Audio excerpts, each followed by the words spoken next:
Ale, ale, ale Milan, ale, forza lotta, vincerai, non ti lasceremo mai. Ale, ale, ale Milan, ale, forza lotta, vincerai, non ti lasceremo mai. Yo, what is going on? How's everybody doing? This is the Milan Forum. We are July 7th, 30th. July 7th, 30th. July the 30th. 2 days left, then we go into August, the hottest month of the transfer market, August. Oh my God, that is going to be such a nice month.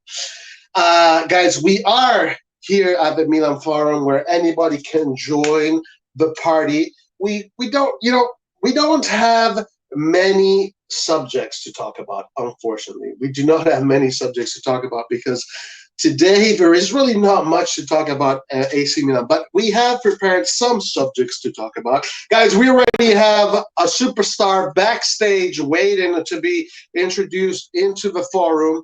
Mr. Rohit is in the green room backstage getting ready. We will get him on soon. But before going into the forum and getting everybody to say their piece, we are going to see how you guys are doing here in the comments.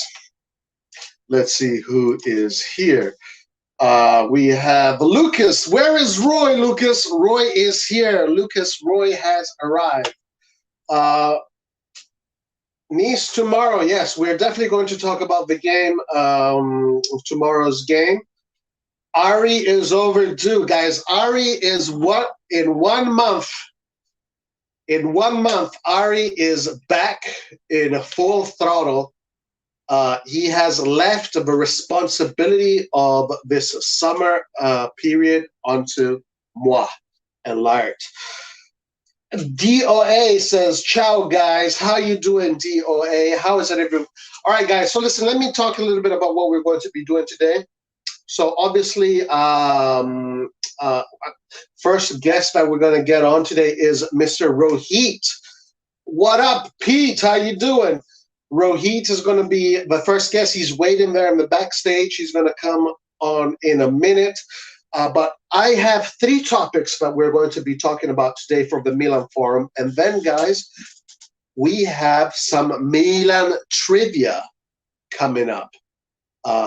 At the last portion of the show. So you guys better get your AC Milan encyclopedia on, because if you do not know the questions, if you do not know the answers to these questions that I'm going to be asking, well, then that will prove that you're not a real AC Milan fan, or maybe you are, I don't know, maybe you're just too young. So we're going to get on to that. It's going to be multiple answer questions. So, guys, but no cheating, huh? Do not Google. And, guys, when the forum is going to start to get packed up, we're going to get into that. But why don't we start? Why don't we get into this forum right away? Once again, guys, today I have to apologize by the fact that there's just not much AC Milan news going on. Actually, the AC Milan news offices are so empty that Maldini decided to go on holiday in Ibiza. But we know that Ibiza is always a destination in which Maldini makes some of his deals. I did see a picture of him chilling in the sun on his phone. Who knows who we're talking about? All right, guys, so let's get this forum going. Let's start with our first guest of the day. We have the one and the only writer. You will find his work sometimes on Sempre Milan. Super knowledgeable AC Milan fan. AC Milan appassionato. AC Milan, when he talks about AC Milan, it sounds like poetry. Here it goes. Our first guest of the day is Mr. Rohit. Hello, Roy. How Rohit, are you? how you doing, Rohit? How's it going? I'm fine, Roy. How are you? Excellent, excellent, Rohit. Slow news week, huh, Rohit? Slow news week. Not I much, I unless think you I have. think Yeah, go ahead. I think they're not filtering out much news as usual, like the previous two windows. I think that the journalists have lost their inside sources at Casa Milan. Oh, really? Well, that's good news, actually. That's actually good news, right? I mean, Well, it's actually frustrating for those who actually feed off the transfer window. Uh, but right, right, personally, But right. personally, for me, I'm not like waiting so much as to see who we are signing because I rather in the end have a sign players who are good rather than being in the know as to what Maldini is cooking or who we may sell as to those kind of things because especially this window, I mean, looking at the trends, it's going to be a very boring transfer window because no team actually has money. Yes, yes. It looks like that. I do have my suspicions about those last 2 weeks in August, even the last day of August. Crazy things on my last day of August. But Rohit, I know you want to talk about something very important: the scouting process at AC Milan. So how about take some time and tell me about that. Go ahead. Yeah, so let me start as to I mean how for example we were all in the know about how What's up? Is AC Milan were up to Caio Jorge. So Yeah, everybody was like Caio Jorge is good, Caio Jorge. I'm not saying Caio Jorge is bad, but let me yeah. get you know this as to how we decided on Caio Jorge. So, Okay, how, I mean, it's not like Paolo Maldini, sits in Casa Milan and he's scouting 100,000 players. right. I mean, there are so many players, there are so many leagues. We picked Alexis Salamakers from Belgium when virtually he was unknown, and even Anderlecht fans or even Belgian league fans did not know who Salamakers was. So, how does this start? So, it's there is a I mean, we all see data in on social media everywhere. XG, XA, XPGA, X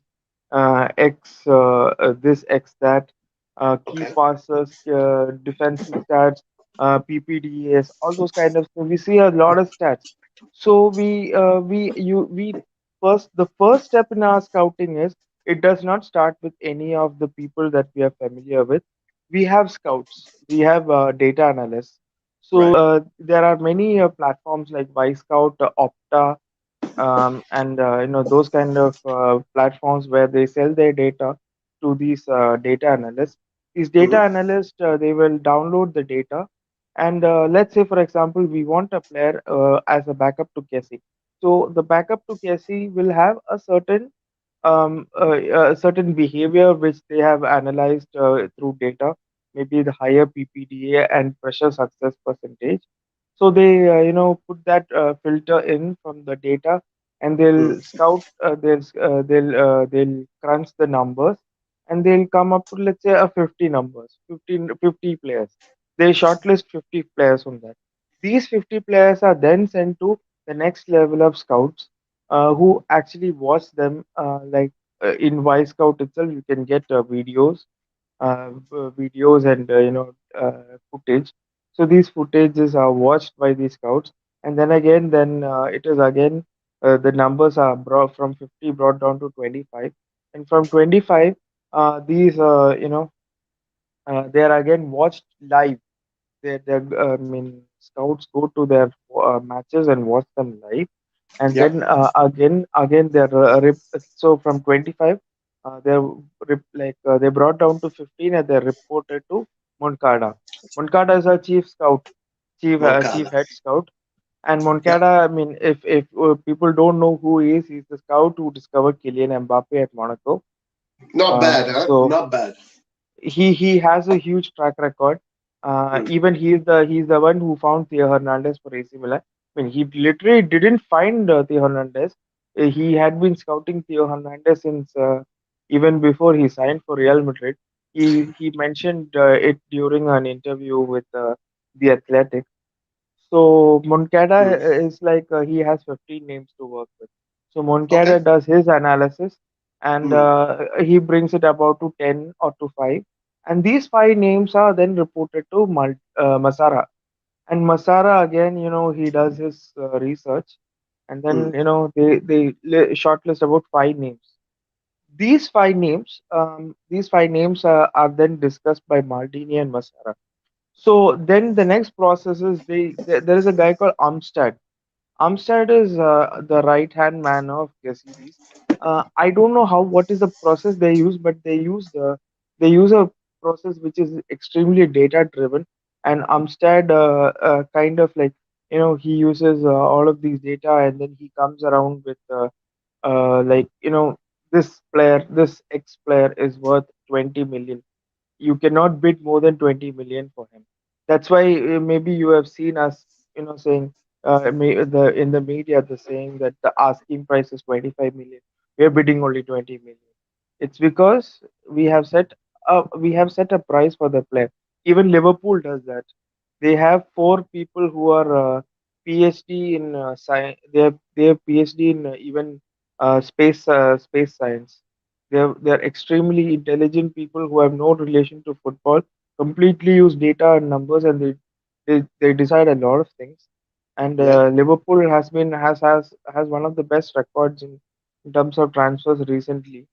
So like we use the same technology with Armstead. So and Armstead is one of the guys who worked with Gazidis at Arsenal and was the man who restructured Arsenal's academy. And Arsenal's academy right now has produced players like Benacer, Saka, and even Emil Smith Rowe. Now, I mean, Saka and Emil Smith Rowe are playing for Arsenal in their main team right now, and Benacer is already starting for us. So Yeah. it's I mean, so he gives the financial information to Maldini and Masara, and then Maldini and Masara conduct negotiations with different clubs, and that is when maybe the names are leaked out to the press, and that's when Mm. these negotiations get reported. So maybe out of the 3 negotiations, we actually successfully conduct one. And this player is the one who that joins us. So it's actually a very long drawn process which has a lot of data driven technology around it. So it's not like they just they just randomly pluck a Right. player from somewhere and they just start. It's an extremely educated approach. I'm not saying it's a foolproof approach, and nothing is foolproof. There is no Yeah. system that is 100% in the world, but I think that when we are in a situation where we cannot spend a lot of money, I think this is a very good approach that we have set. And it's showing that it can produce results. I It mean, has produced. It has produced. Salamakers is not technically better than Suso, and Suso is a great player. Not, I mean, he is individually better than Salamakers, but Salamakers, in terms of team contribution, has done more to the system than Suso could have done for us. So I think that is one example, like how it has produced for us. Theo Hernandez, Benaces, Salamakers, Brahim Diaz, all these players, they all are the product of this scouting system that has been in AC Milan. So you think Ballota is a product of this scouting system? Most likely, Uh, right? Balotelle's characteristics are extremely similar to what Theo Hernandez is. He likes to, I'm not very good with data, but in terms of eye test, what I saw, Balotelli is extremely similar to what Theo Hernandez was when he joined us. He Mm. likes to he was a winger who he started out as a winger who then was changed to a left back by Marcelo Bielsa, who is coaching Leeds now. Yeah. So Not he bad. he Not likes bad. to yeah likes to always overlap. He likes to overlap his the winger. He is extremely pacey. He has attacking intent. He can cross the ball better. He's not. defensively all that great. But in terms of 1v1 and tracking back, he's rather very good. Mm, So, I mean, this is what Maldini said in one of his interviews. I can't remember to which newspaper he gave. He said that you can actually technically drill a player. You can teach a player tactics. You can teach him how to discipline himself. But in terms of space, in terms of tracking back, in terms of 1v1s, that's something that is very extremely difficult to. I mean, that's something that has to come from the player very naturally. So Fode right. Ballatore has that. I mean, from what I've seen of him, he has that. Obviously, he's not a Theo Hernandez, but he has those characteristics. And I think with Pioli and around better players and better defenders, I think he can grow as a player. Mm. Yeah, yeah, absolutely. I mean, okay. So thank you for enlightening us about how this scouting system works. It sounds good. It sounds like it has been working well. If these new players that are coming in are product of the scouting system, hey, you know what? You know, there's a saying in Italian.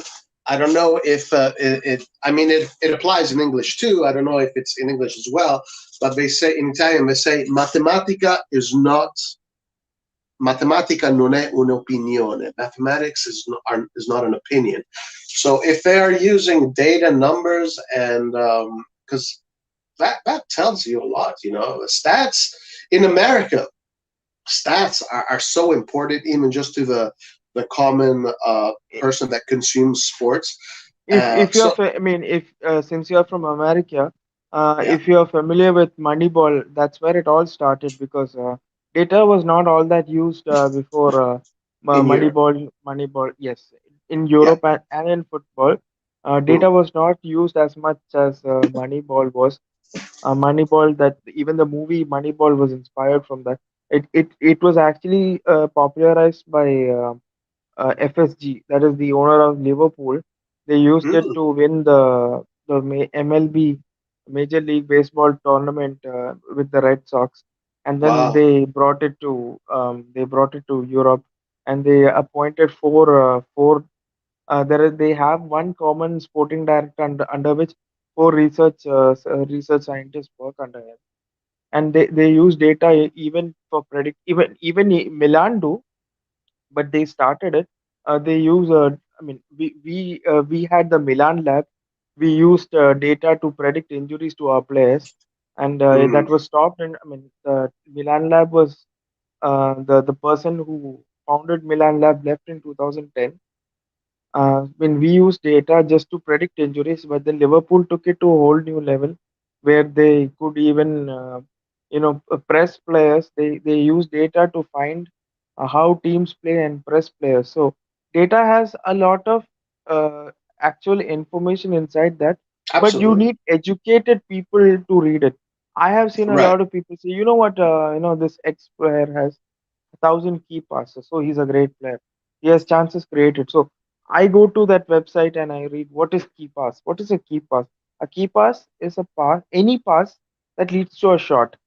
So mm, let's say, for example, if one player passes to another player and the other player took a shot from 50 yards outside and the ball went into outer space, that's a key pass for the person who passed the ball. right, right, So that actually does not show any quality. Okay, for the educated mind, they are able to understand that this is actually the use of the stat. But for people who are, not, I mean, you who are not educated into data science, they do not understand this.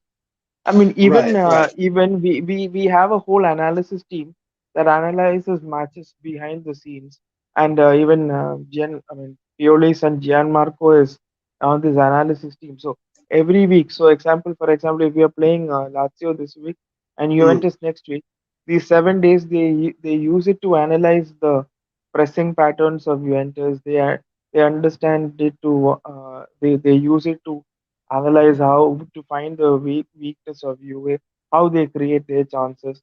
So there is a whole analysis team that uses this data as well.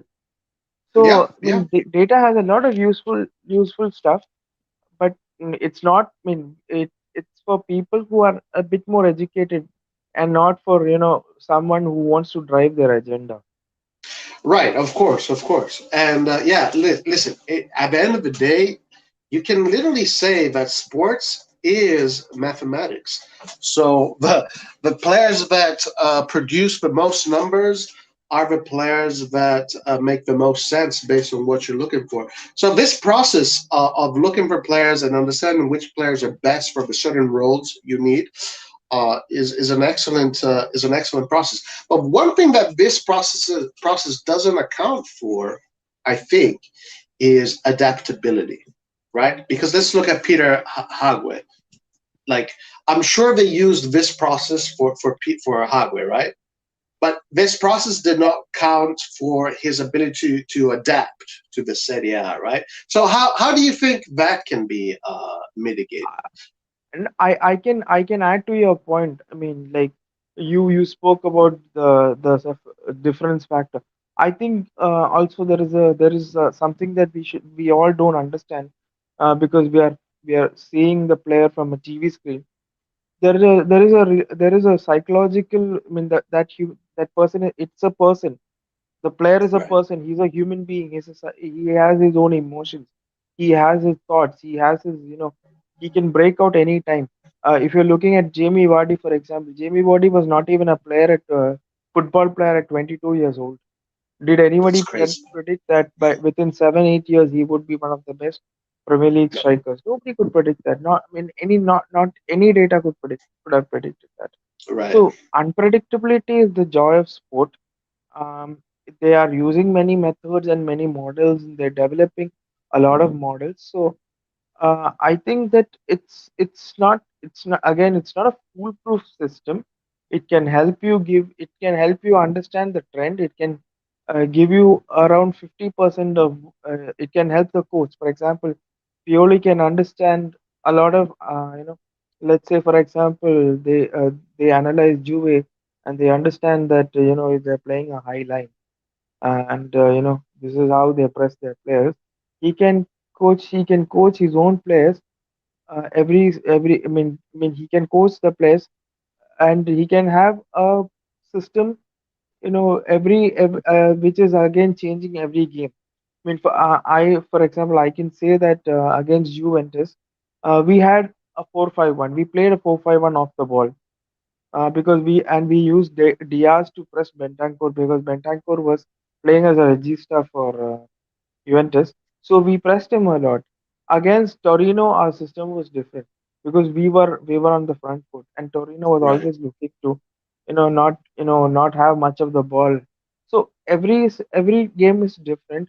So they use these patterns to understand, and they analyze it differently. But again, that pattern could not predict how nervous the players were against Right. Lazio. Right. The It human cannot. element, the human element is something that you can never predict. Human element is something that no data can predict. Right. So it's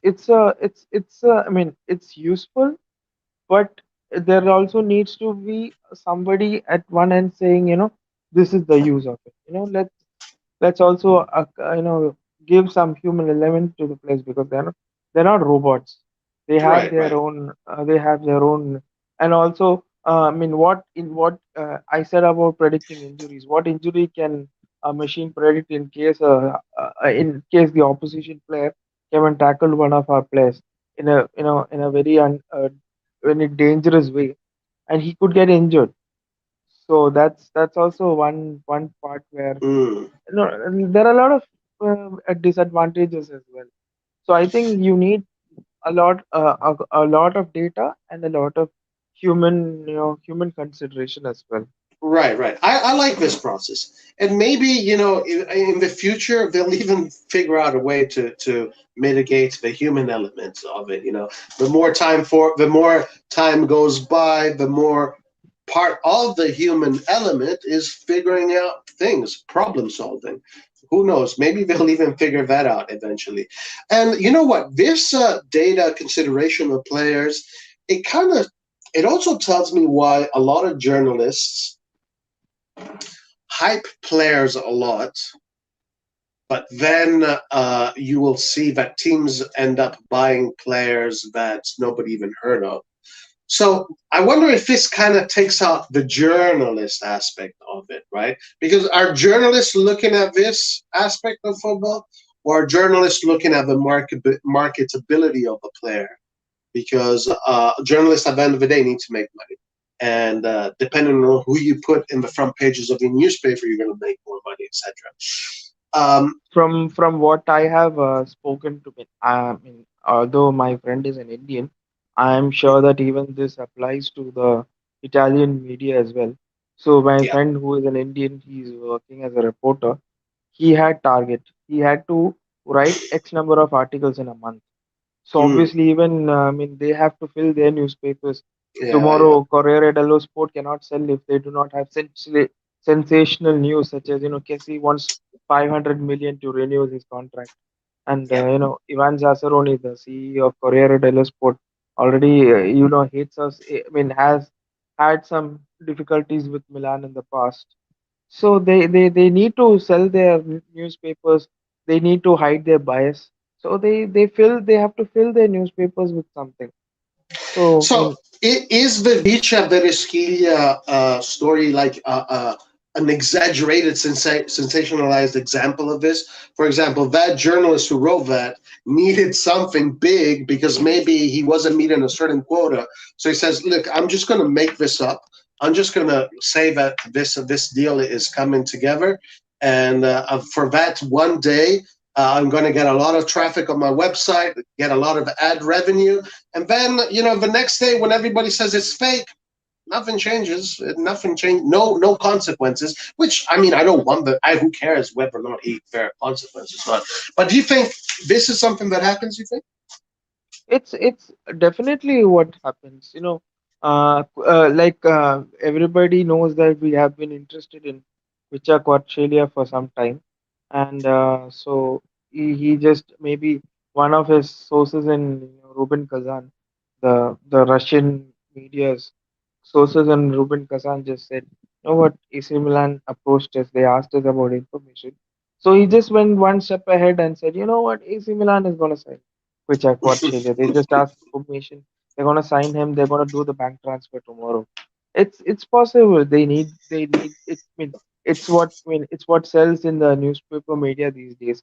It's all about how you captivate your crowd more than Right, how right, factual right. the information is. Yes, yes, and that's a problem with all media, not just sports media. Yeah, absolutely. Um, yeah, excellent. Really, really interesting stuff there. Really interesting stuff. And I wonder. So, you know, here is Eastbourne says, Rohit, Rohit has a question for you. Are you into sports management or some data analysis?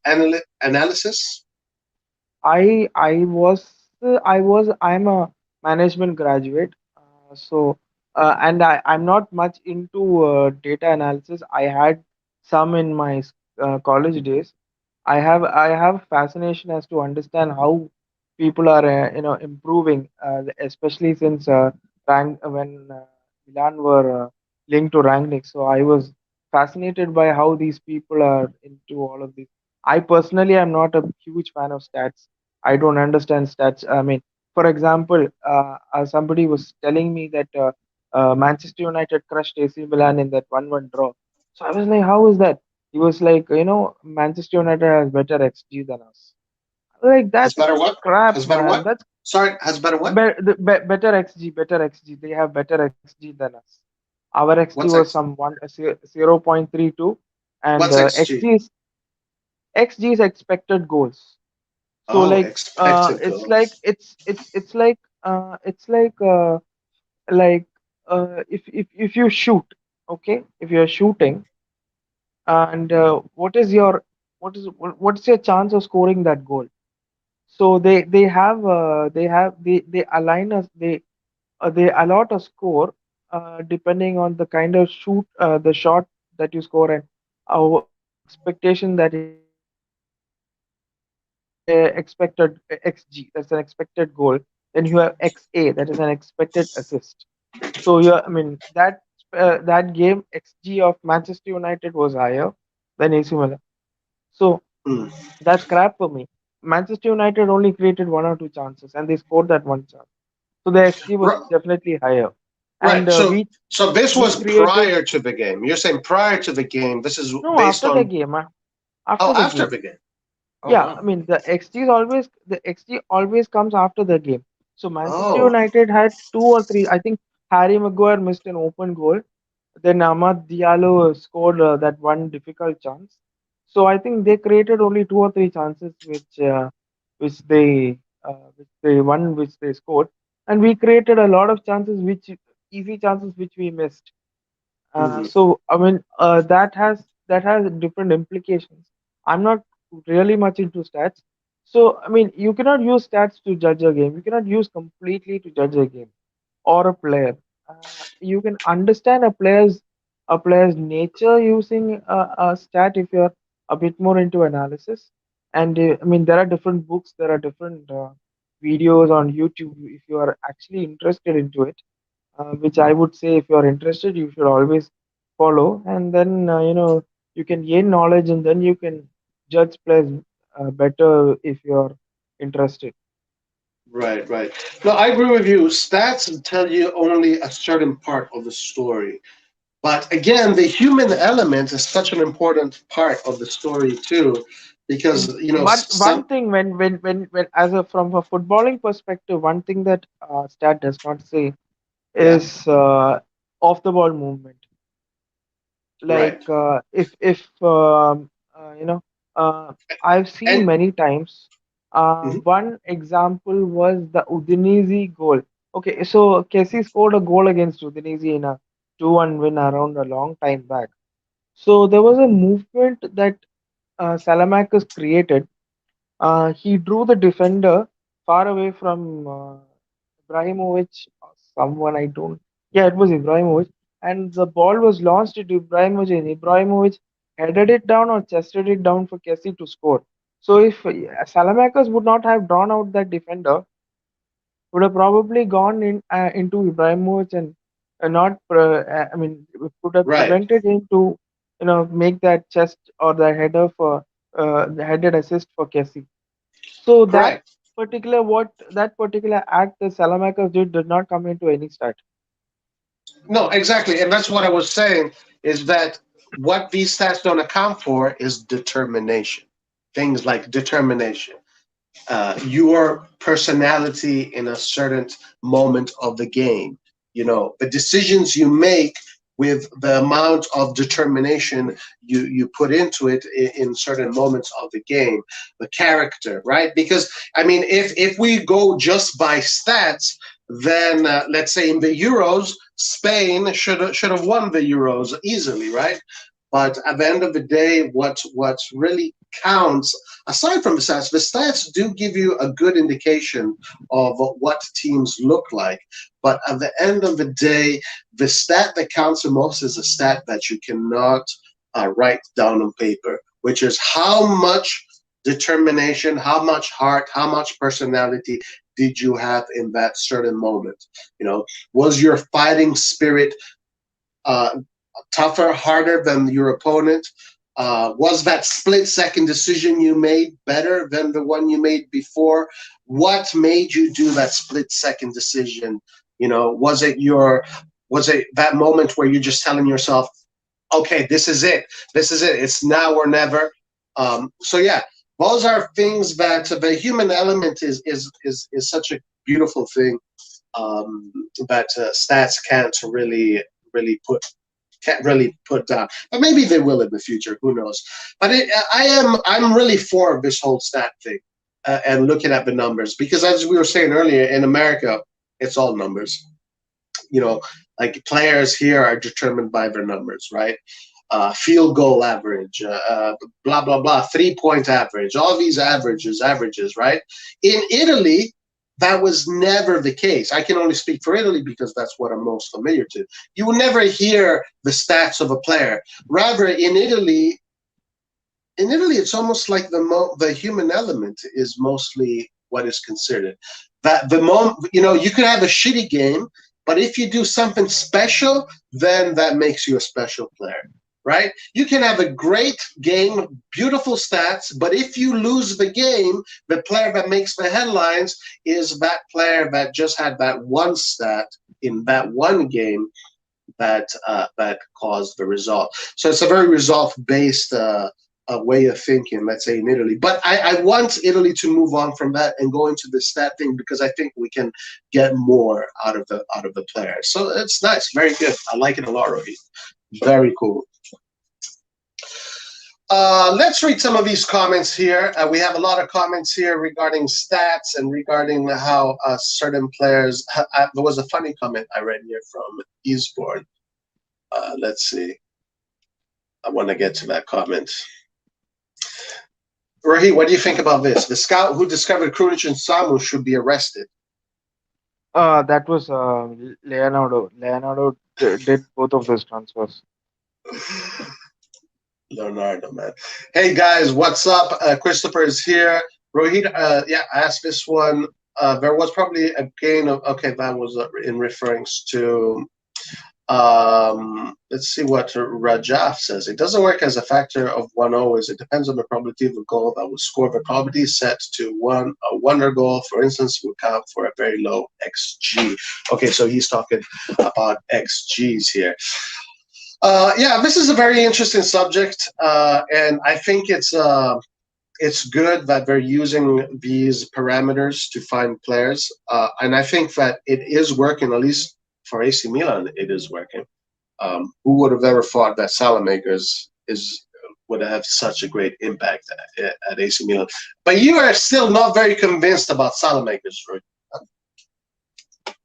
Yeah, Salamakers, I'm not convinced in terms of his attacking output. Like I said, he does a lot of pulling out defenders, and he does a lot of off the ball runs. But in terms of doing with the ball, like trying to dribble and take on defenders, and trying to stretch the defenders, he does not do enough.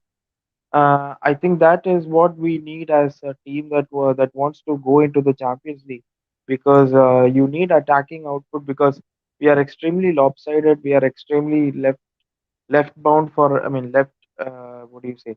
We are more dependent on the left side for the attack. So I think that's one issue that we have.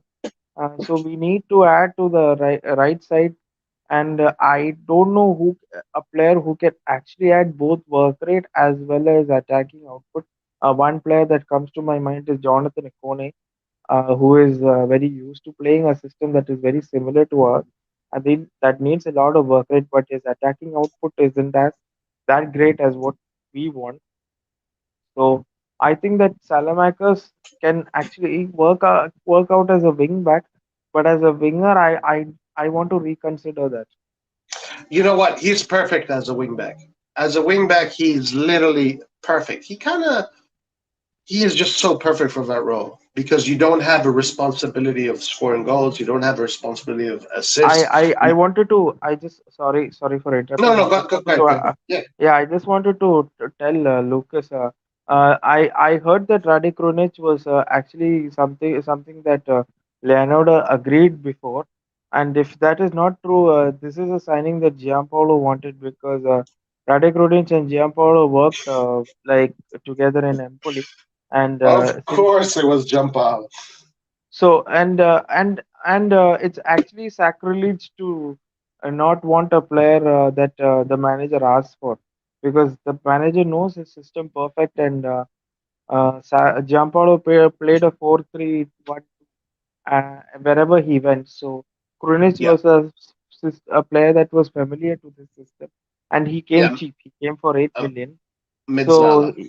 yeah, so actually, since Giampolo got sacked within 7 games, so we never got a chance to see what Krunic was in that 4-3-1-2. So Mm, I mean, but good I point. feel Good like point. I don't want to complain about Krunic. Yeah, he's not a technically a great player, but he never complains being a second choice or a third choice. He will work, like what you said. He will work his heart out whenever he's given a chance.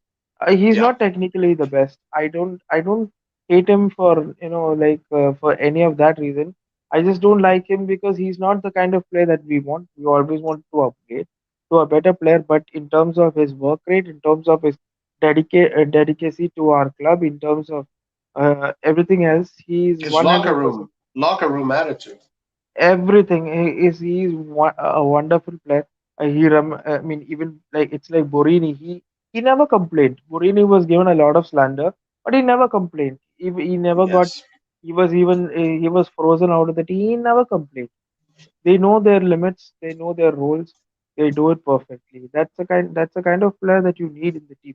Long back, it used to be Ambrosini. Ambrosini was not right. first choice for us when Sedorf and I mean when we had Shevchenko and Sedorf, Pirlo and Gattuso used to start for us. You know, Ambrosini used to sit on the bench. He never complained. Then he got his chance in 2007 and he played. Yeah, yeah. Guys, I'm a big fan of Krunic, guys. I'm a big fan of Krunic. I really like this player. I mean, I don't need to like a player because of the kind of goals he scores. I can like a player because of the kind of uh, contribution he gives to a club. And there are many kinds of contributions that you need in a team. A team is a very dynamic thing. Each player has its own role. In a movie, each actor have their own role, which add on to the whole complete thing. And Krunic is actually a very important piece of this puzzle. Believe it or not, Skillard, guys, Skillard is here. Skillard has an agenda against Krunic. Ever since I have I have seen I've known the Skiller, and Skiller says, let's stop defending Krunic. Guys, I think Krunic one day will lift up a Champions League trophy. And we have seen players like Krunic that have lifted up that trophy. These players are essential. They are essential for teams, for the group, for the locker room, for the tactical ability to play in different roles, and just as patch-up players. Okay, but this season, I think we let's see what happens this season because I think that in this season we won't need that much patching up. So I wonder if Krunic is going to have more of a central role this season or not at all.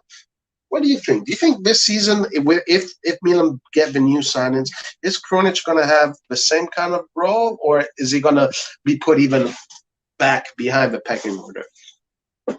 I think Krunic is always the utility player that Pioli wants. Like for example, we are having a 2-1 lead at the 70th minute, and we're not, we're a bit low on our energy. So, Krunic comes in, he throws Krunic in. Krunic will play as that attacking midfield, that box to box attacking midfielder who can run backwards and keep up the shape and be that extra man in that defense. And then when we are breaking on a counter, he can join the attack. So that's the kind of thing that Pioli enjoys with Krunic. But before, like I said, Krunic does not have that technical ability, the ball control or vision or those kind of natural stuff that comes with players. Yeah, But he tries. That's what I like about him, and he doesn't complain. So when you're playing when you're playing as a team, you need players who are ready to take the bench and not complain about it. That's how absolutely, because you need absolutely. 23 players in a team. Those are the most difficult players to find. It's almost more difficult to find players like that than finding players that can be on the pitch and just kick ass every game. Because remember, you're a you're a football player. How many times, just you personally, even when you're playing for fun and you don't get to play, it burns. It burns. Accepting the bench burns your soul, guys. So it's not an easy role to do. And I think Krunic has been an extraordinarily professional. One thing I got to say about Krunic is this, and I've said this and I'll say it again. When the team plays really well, Krunic plays really well. Really well. He barely does any mistakes. He even gets assists, like in the game against Torino. He had a very good game when he came on the pitch.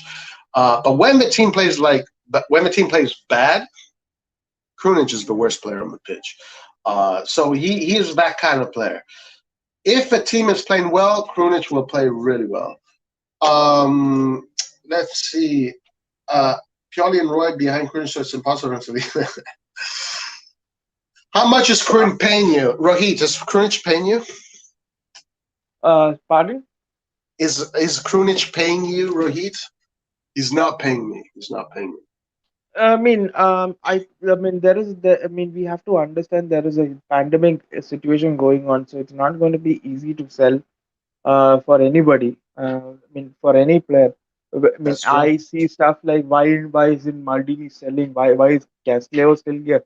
I mean, it's not like it's not like we all live. I mean, all the other teams, sporting directors live in a cave and they don't know that Sami Casleo is a shit player, or even Krunic is a shit player, or even Conte is a shit player. He's not a shit We player. were He's not a shit we I mean, he's not a great enough player. So, we just spoke about data and all of that. So, I mean, they have so much of information available.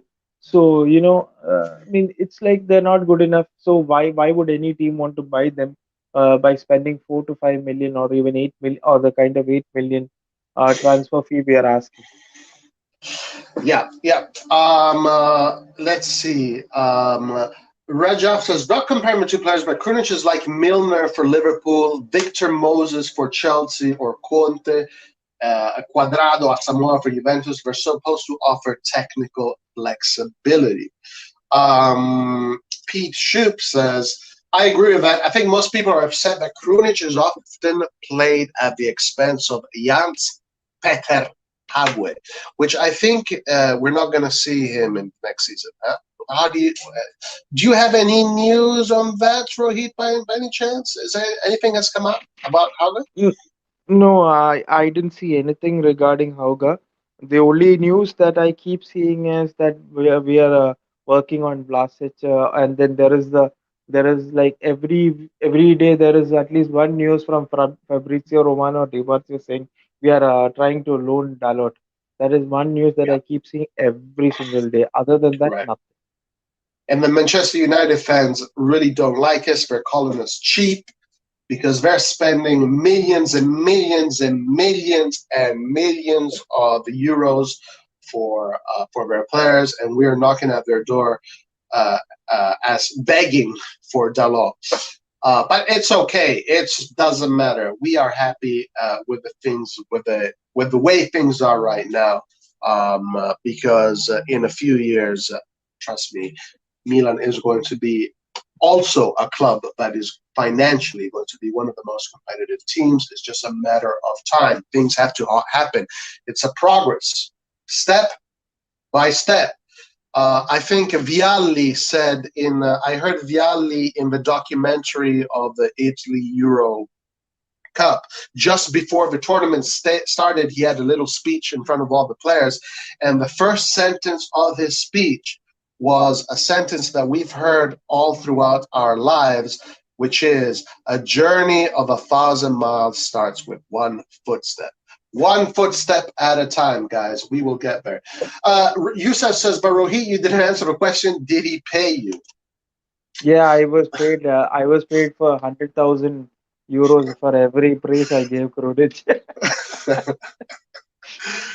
Roy, you need to be more active on Twitter. That is a good point. I don't really do much Twitter. Conte is not shit. Okay.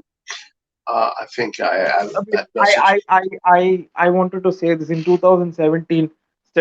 Statistically, Conte was the best right back in Europe, right wing back in Europe. I mean, that's why we signed him for 25 million plus Yeah, Pessina. yeah. I mean, It was excellent. everybody's complaining about it, but I think he was the best wing back until Bonaventura injured him, and then his injury started coming back. Yeah, guys, I remember Conte's season in Atalanta. He was kicking ass. He was scoring some awesome goals. So he was a fullback that was scoring a lot of goals. You know, he was a clutch kind of player for Atalanta. When he came for AC Milan, you know, as they say in AC Milan, the ball is 20 pounds heavier than in other stadiums at the San Siro, right? So he suffered that a little bit, but we have to say that he did a great job. Guys, we have another guest joining the Milan Forum. We have Rajaf Kumar. What's up, my friend? How you doing, sir? Hi, good evening, Roy.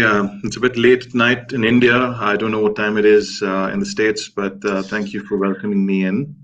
Hey, no problem, no problem. Hey, Rajaf, I hear my echo. Oh, sorry. I'll just plug in my earphones. Yes, thank you. By the way, here it is 1:54 p.m. in the afternoon, and I know, but it's a little bit late over there, right? It's 2:23 a.m. here in India. Yeah, hey, guys, thank you for joining us. Guys, we have another guest. Rajaf, tell me a little bit about yourself first. Right. So I've been a fan of Milan for close to about 17 years now, and I got into blogging about Milan in about 2008, 2009. And I've played for Forza Italian football between 2010 and 2013. I used to be AC Milan. Yeah. I used to be the AC Milan club correspondent for them. Nice, guys. We have a celebrity in the midst. Rohit and Rajaf, and maybe Pete too. We'll see in a second. I don't know about that. All right, go ahead. Keep on going, Rajaf. Yeah, and recently I was writing for Vito on Milan Reports as well. Nice. Yeah, but I've actually shifted to writing on my own blog because it just gives me more flexibility. I'm an associate vice president of marketing in a fintech company, so I really can't take out too much time to write full time. But yeah, I like to join in whenever I can. Excellent, man. Well, good thing you're a Milan fan. Excellent thing that you're a Milan fan. Thank you for joining us today. Looking forward to your takes on any subject that we're going to talk about. Pete, how you doing, sir? I'm good. How are you doing? I'm excellent. How are you, my man? You are in where are you? I'm in Utah. I was on here when we did the debate about the Super League. I didn't show my face then. I just gotten off of work and I was really dirty, so I didn't want to disgrace your channel. Pete is pro Super League, by the way, so you Hi, guys Pete. Hi, I'm also pro Super League. Hell yeah, I love it. What about you, Rajaf? Pro or con? I was definitely against the idea. I think it's an inevitability. So if I was to look at it objectively, it makes sense. But I think as a fan, I'm not particularly for it. I have a split opinion on it. And you know that recently in the news, they were saying that Juventus, Barcelona, Real Madrid had that I think, what was it, a lawsuit that came to fruition, whatever, and they're still going with it. They're still going to go for it. They put out a press release today, which is out on their handles, and they're reinstating the fact that this is a work in progress and it's going to be a productive dialogue. And I think what's coming out from the press release is it's an inevitability.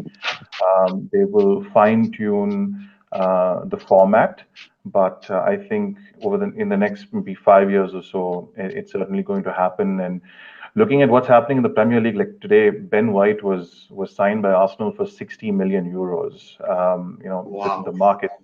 The market's absolutely distorted, and clubs in Italy, especially, we're haggling with Santos over 1 or 2 million for Jorge, right? So that's the disparity that we're dealing with. I think Juventus makes lesser money than the team that finishes 18th in the Premier League, if I'm not mistaken. When that is crazy. That is crazy. How long? Actually, 20th. The team 20th. The team that relegates gets more TV money. The team that got relegated got more TV money, and that is, got more for about 40 million more TV money than Inter Milan, who won the league. Yeah, that's crazy. My problem is that Arsenal couldn't have made enough money during the COVID season. They couldn't have made enough money to sign a Ben White. They took $200 million. It's ridiculous. They took a 200 million loan from the Bank of England. I don't know where they got that money from. Yeah, and then they're still trying to compete with Juve for Locatelli. So there's something fishy going on. It's definitely not equal. Yeah, something needs to happen because otherwise, guys, the Premier League is not only going to buy all the players, we're literally going to buy all the leagues, and it's just going to become the Premier League of Europe. So something needs to happen there for sure. Because like you were saying, Rajaf, I mean, these guys just bought a player for 60 million. Manchester United bought a player for 90 million. We are struggling to buy a player that costs 10 million, and we're offering 3 million and 2 million. It's dangerous, guys. We're going into dangerous territory there. Roy, Arsenal purchased not just any player, a player from Brighton, who I suppose his biggest accolade is he was the EFL Player of the Month. There you go. So, or he got to warm the bench during the Euro tournament. Yeah, he kept the bench warm for Maguire, I guess. Right. I was telling Rajat the other day. He's a defender. Wait, hold on. Sorry, he's a defender. Yes, he's a centre back. He got to go to that damn tournament before Tomori did, which is the real injustice. This guy's a defender, and he cost 60 million. Yeah, and he got to go to the tournament before Fikayo did.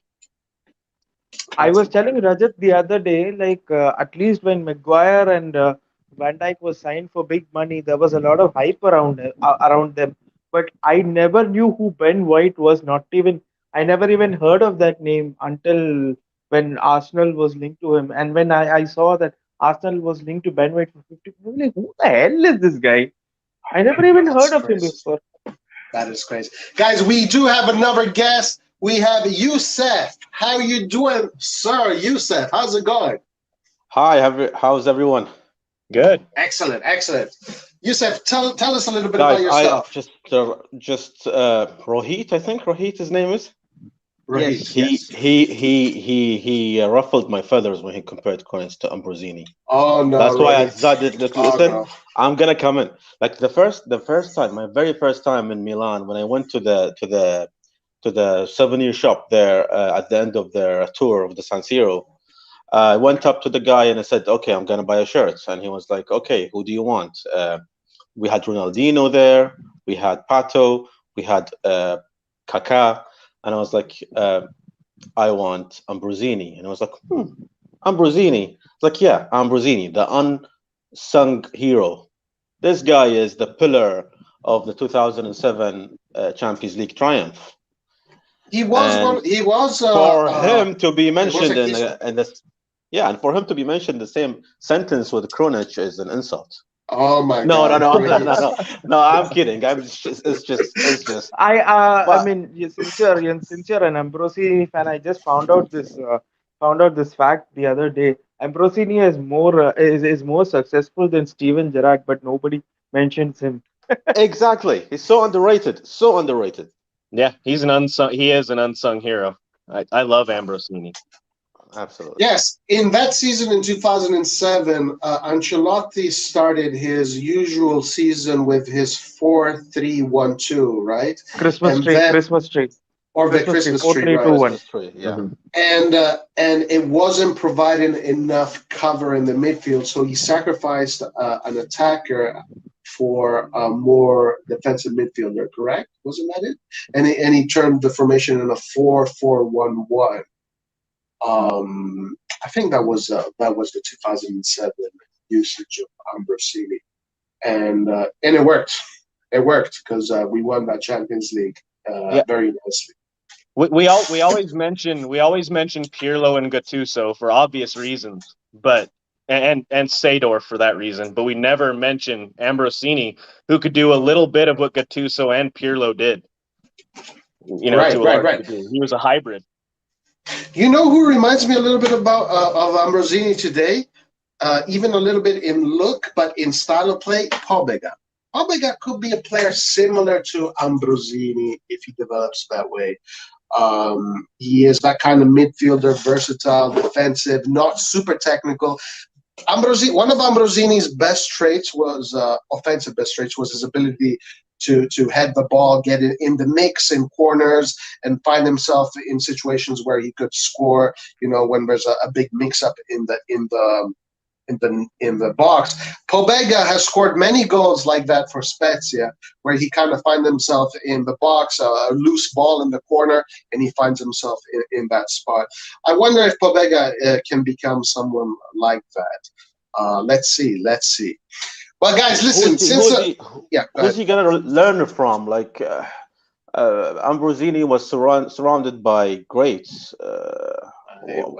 I'm wondering who's gonna teach Pobega how. We can say that Kessie is on a trajectory of becoming a great.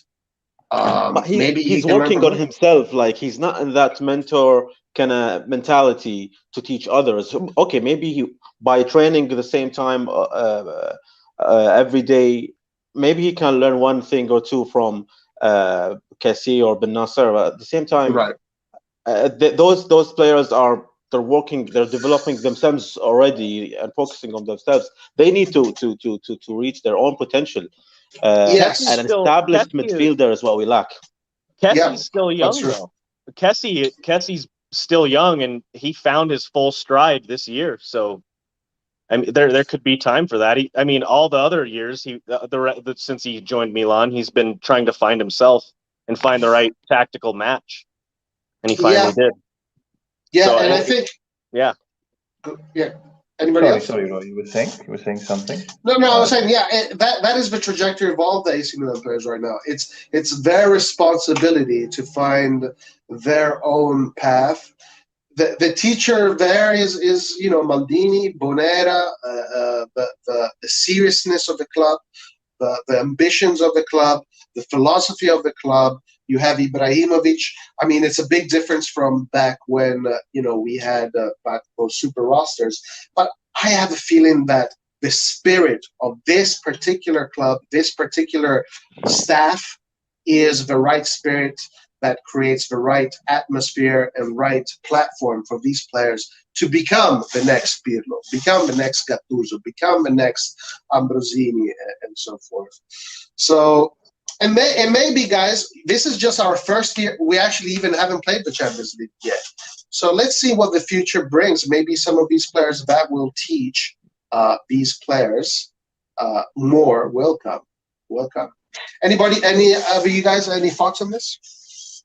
So I think I slightly differ in my understanding of Pobega's game. I think he's similar to a player who came after Ambrosini. I'm referring to Nocerino.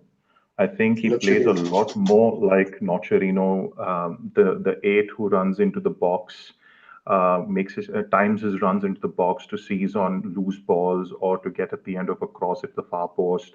So Nocerino, we heavily benefited from Boateng and from Ibra playing as those pivots in the final third.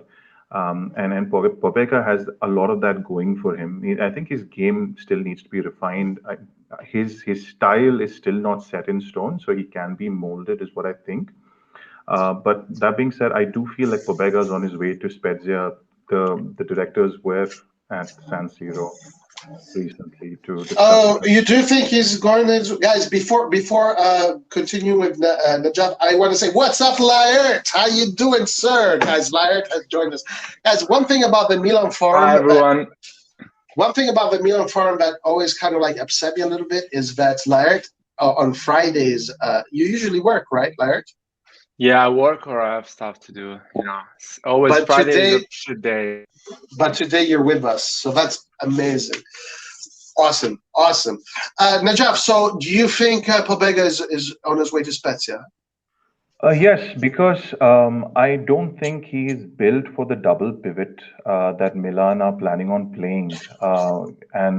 Whether we play a 4-4-2 or a 4-2-3-1, unless we go into a 4-3-1-2, where a Pobega could play on the left-hand side or the right-hand side of Benasser. In the current system, he doesn't fit very well tactically. Now, like I said earlier on, his style is still being formulated. It's not set in stone. So I've read comments about, why not use Pobega instead of a Krunic, which is a compelling argument. But I think the circumstances are slightly different now. We are a top four club. We're going to be in the Champions League. Are we really going to quote unquote experiment on that? Or would it be better for Pobega's evolution to go back to Spezia, learn the ropes, and come back to Milan, a more finished player? I want everybody to have an opinion on that. I just want to say, sorry, Youssef, let me just say this, and then I want you to go. Really quick. If he goes to Spezia for 1 year, I'm okay with it, but he needs to come back to Milan because his trajectory in the national team from the under 15s to the under 21s is exactly the same as all the greats. Give him 1 more year at Spezia, but then come back to Milan. Sorry, Youssef, go ahead. No, sorry. This brings us to the point where, listen, I love Pioli. I'm one of his biggest fans. I think he took us from a level to the next one, but at the same time, I believe we are tactically limited. Every single team knows how we're gonna play. We play. I'm not talking about the formation as per se, as how every single player plays in which position. I'm talking about the philosophy and the mentality of the tactical approach of the team. And this is why I think that the players like Popega will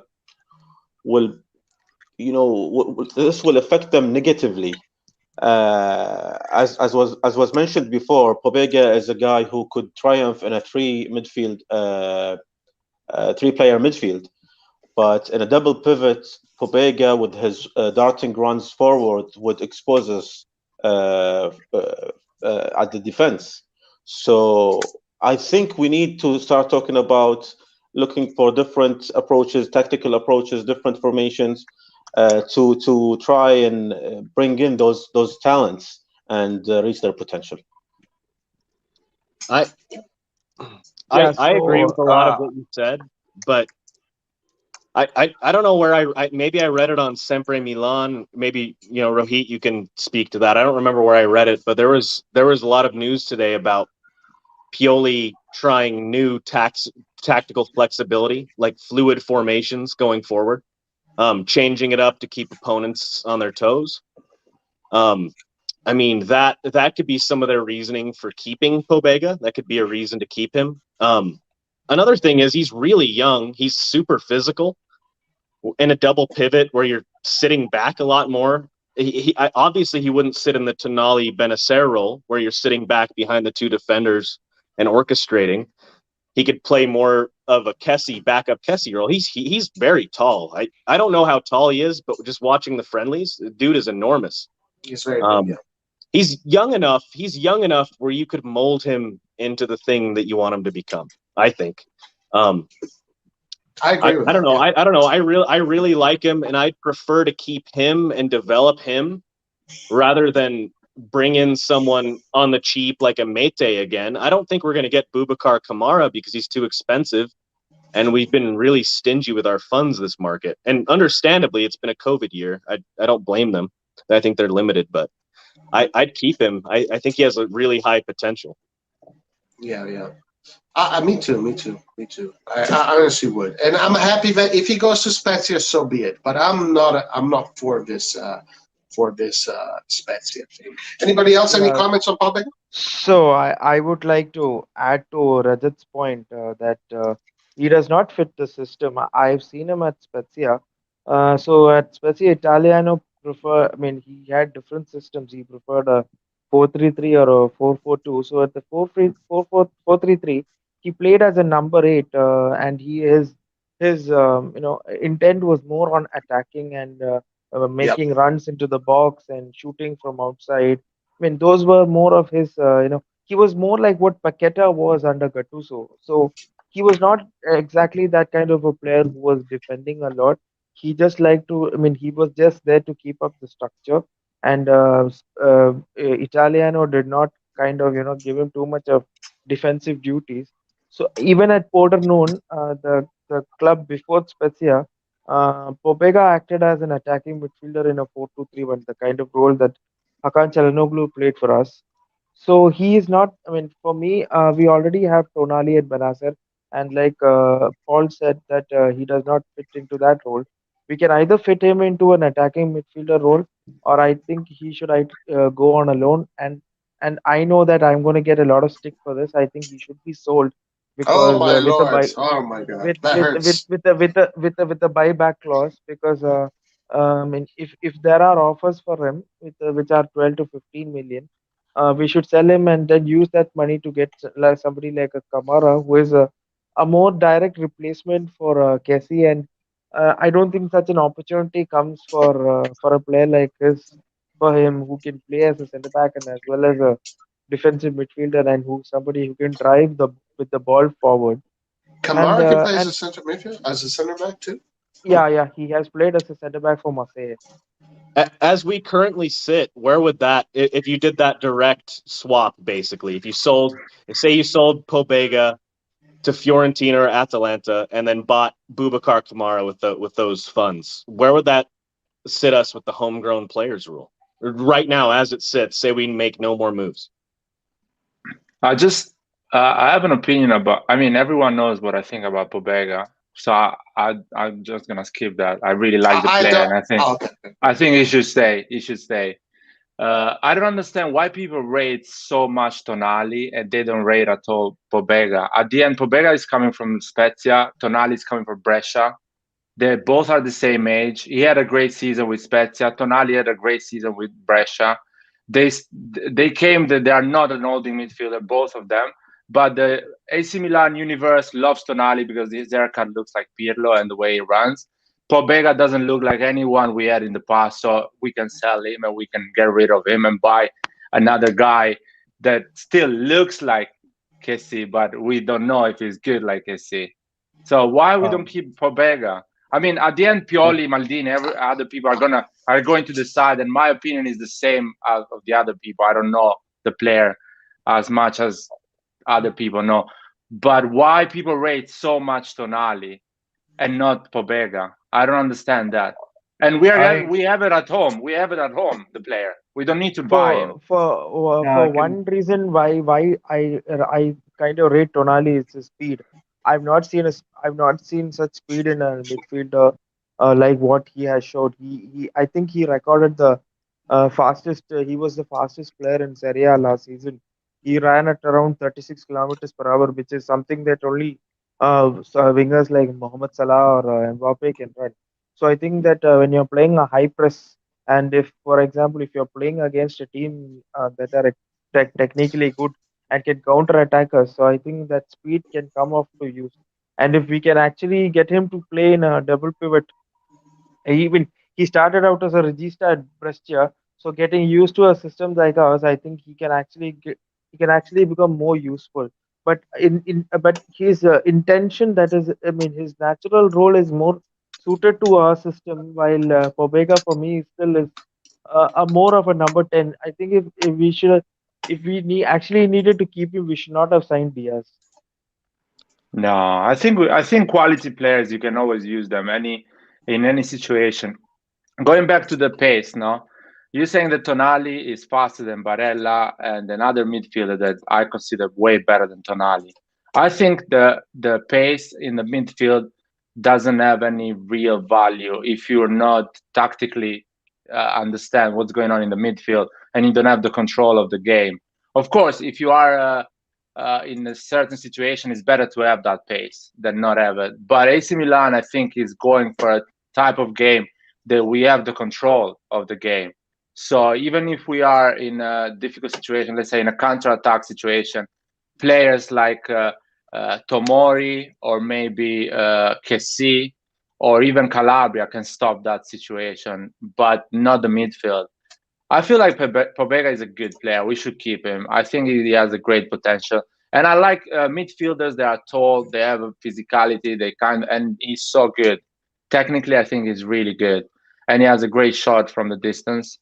I think is what we're looking for. He's never going to be Kessie. I feel like we're never going to find someone like Kessie. So why are we even bothered looking for someone similar like Kessie? Just keep Pobega. Yeah, that's the thing. I totally agree with that. I just think that logic is flawed. I mean, for one, we're saying Pobega because he played in a 4-3-3 in a number 8 role. He darted into the box a lot. and played more of a number 10 role at Spezia. And then we're also saying that Tonali has pace, and having a lot of pace isn't necessarily the best quality to have in a double pivot in a 4-2-3-1. And we're assuming that we're going to stick with a 4-2-3-1 for the next 5 years. That's assuming that. Keeping Pobega, he's our talent. He's Italian. He plays on the Italian national team in the under-21s. And through all the ranks of that system. And maybe next year we're suddenly playing a 4-3-3 and he's suddenly useful. Like right now, suddenly Lucas Paquetá is useful because since we sold him, we're playing a 4-2-3-1. So I just don't see the rush to sell these young talents. So we can buy someone from Marseille. I mean that makes perfect sense. If you don't have the talent. It makes sense if you don't have the talent, but you already have one. And you need to consider the fact that he grew up in the youth of AC Milan. So he's already been in Milanello for long. So he's so connected with the team and with the club. And in his mindset, he wants to be a legend of this club. So if you give him trust and he grows, he's gonna be even better than what he can be in another club. I have a question. So yes. Kessie and Benasser will be going for AFCON. I mean, unless AFCON is cancelled. Kessie and Benasser will be going for AFCON in the in January, and we're going to play Juventus and Inter in 2 consecutive weeks. Yeah. So then obviously Tonali will be backing up to for Benasser. So are you suggesting that we should change the formation only for Pobega to get used to this? Only for Pobega to get into the system? No, I'm suggesting that we cannot change the whole system and completely change the mechanics of the whole system just for Pobega. So I think that is why I have been emphasizing on getting a kind of like replacement. For example, Bakayoko for Kessie, so that we don't have to change the system, because for me formation is not a system. For me it is the roles that are given to players that suit their styles. For example, Kessie played as a Mizala in a 4-3-3, and he was never utilized like what Pioli has taken out of him right now, playing in that double pivot defensive midfielder role. So we cannot change the system just for one player unless he's a Messi or a Cristiano Ronaldo. Juventus completely changed the system for Cristiano Ronaldo. So we cannot change the system for just for Pobega. So I think that this system for now we should keep it, and I don't actually want to sell Pobega, but considering our financial situation, if given that Pobega is coming at a 0 acquisition cost, whatever we sell him, we get a profit for that, and that's useful for our FFP, and our FFP adjustment period is ending this year. So I think that's why I've been saying that we should sell him, because financial is also important for us. And if we can, Glenn Kamara has been extremely great for Marseille, and he's highly rated. I don't know why no other Premier League team has gone after him so far. I've heard that Arsenal are linked to him. I think that's why. Given that he's also flexible, I think he will be a better player for us. Well, once again, though, you're assuming he can't play in a double pivot, but we haven't seen evidence of that. Just because he played in one formation at one club for 1 year, that's number one. Number two, you're assuming, number one, Stefano Pioli is our coach next season, and he plays, and we're playing we're just playing the exact same system under Stefano Pioli. A lot can change in a year, as we saw last year and the year before that. And then so I could see loaning him out, but getting rid of him is ridiculous. A better move would be loan him out for a small fee and then re-loan Mete then for that short-term solution. If you're looking purely in short term, joined Benfica. So joined Benfica. Yeah, well, I know that. I'm looking in retrospect, right? In retrospect, you loan out, you get a Mete type on loan. But what Just I think is, hey guys, hold on. Let's go to our last words about Pobega, then let's move the conversation. And Najaf, you go next, and then Yusuf, you finish. Sorry, I think I already said I pretty much started the conversation on Pobega, so I've nothing more to add. But I'll just address the gentleman. I'm sorry, I didn't catch your name. The person who just joined, Chris. No, Pete and I joined together. I think Yusuf also I recognized, but the gentleman with the glasses, Larix is one of the channel owners. Okay, that's fine. No worries. Sorry about that. I just wanted to respond to your question about Tonali versus Pobega, and you said why is there a hype? So Tonali was awarded the Serie B Best Young Player of the season, and in 2020 he was given the Italian, a Wonder Kid Award, something akin to that. I don't know the exact name, but I think it was the Golden Boy Award. I just checked. So and Tonali was crucial to the team that he played at. Pobega played 20 appearances for Spezia, didn't clock as many minutes as well. So in terms of importance to the teams that they've played in and the impact they've had, Tonali's had a lot more. I think what Rohit was trying to explain is, and if you've seen on the counters, Tonali is the last man because he's the fastest at recovery pace after Tomori. And Tomori doesn't stand there because he's an aerial threat in the box. So I think that's what Rohit was trying to say. But I just wanted to respond to you about the Tonali versus Pobega comparison.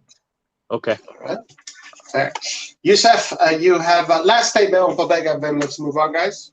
Yeah, it's not about changing the formation just or the system just for Pobega. Keep on going, guys. Keep on going. Yeah. Keep on going. It's what I mentioned earlier is about having an alternative tactical approach for different situations because we're gonna be playing against 19 different teams, plus the 3 teams that are gonna be in our Champions League group. So we need solutions. We need different approaches. So it's not about just Pobega, whether keeping Pobega or letting him go. It's about the whole system. It's about Pioli, and I think he has the tools to apply or implement another system.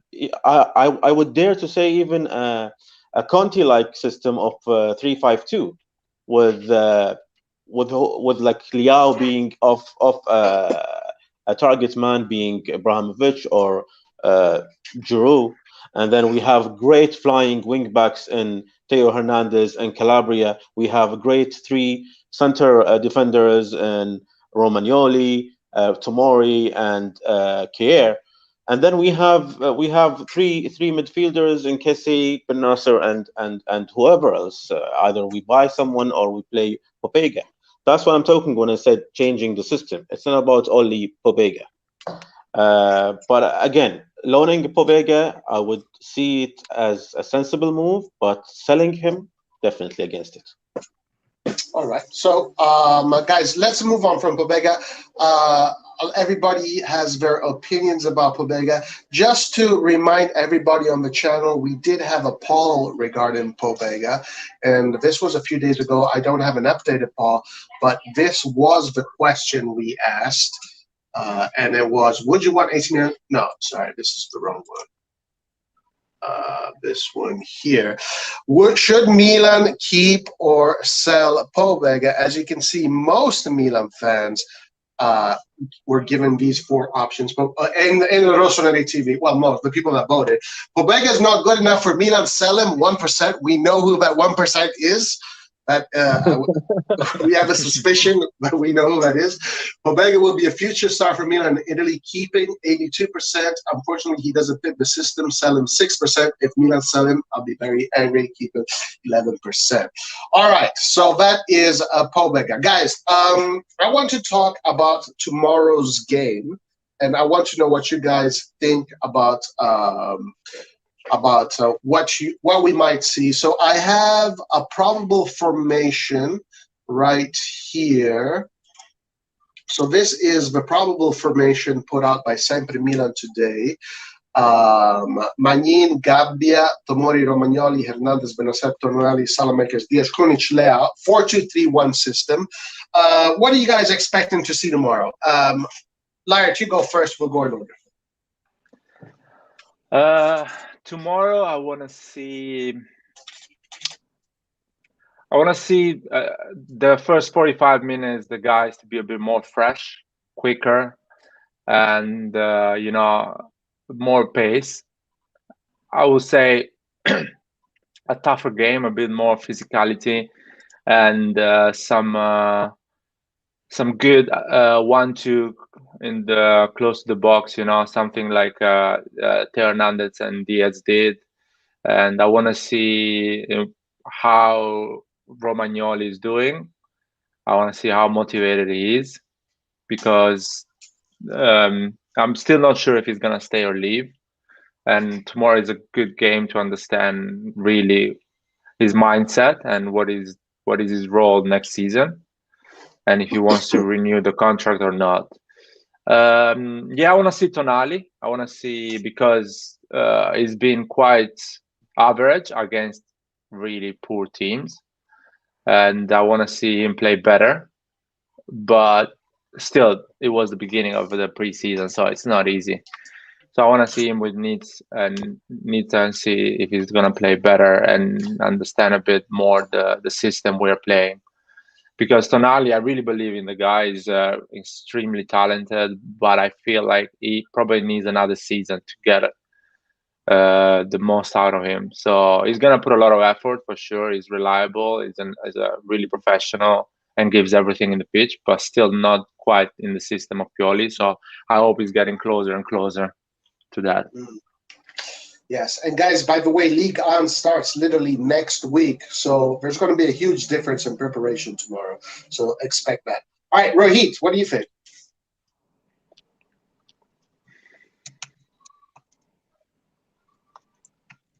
Is Rohit with us? Rohit? I forgot to switch my mic on. Oh yeah, sorry. So I would, I mean, my main concern would be to see how Giroud plays and how if possible, Leao would start as a left winger. So like since we don't have another, I mean, we don't have a right back who is fit. So I think it's gonna be a kind of a three at the back formation. In terms of when we are attacking the ball, I mean, when we have the ball. So it's going to be Theo Hernandez who's going to be playing for. I mean, playing as the left wing back. So that's going to be how we're going to play. And I would like to see. I mean, I don't have much to talk about from the first two games because they were just too easy. I was literally yawning by the time it was the 10th minute against Modena because we already scored 3 goals. The only kind of concern that I had against Modena was when we defended a set piece. We were easily cut open through when there was a set piece, and we were never tested defensively in the last 2 games. So Nice is a better team than Modena and Prosesto. So I think defensively is what we need to be, we need to be checked out. So I think now Romagnoli and Tomori and maybe Caldara will be given a test in terms of defensively. So I think that's where I think we need to see a change. Have we improved from last season? Have we not improved from last season? How is our set piece play? And I just wanted to speak to Yusuf. Yusuf, we play different. We play different game plans against different teams. We play a three at the back when we are attacking the ball. Calabria, Care, and Tomori sits back in if for example we are playing from the left, and if we are playing from the right, it is it is going to be Theo and Kier and Tomori. And in case we are, if both of them attack, then it's going to be Benasser who's going to sit back, and we have a three at the back formation. And Pete was asking me about fluid formation. We already played a fluid formation against Hellas Verona and against Manchester United. I saw Dalot, who was a starting left back, play on the right for Milan when we went away to Verona and won 2-0. So these are things that we have not, that it is not tried or tested. It's already tried and tested. It's been successful. But what derailed us last season is the fact that we had 60 injuries last season. It's not easy for a coach or even for the players that they don't know who's going to play with them next.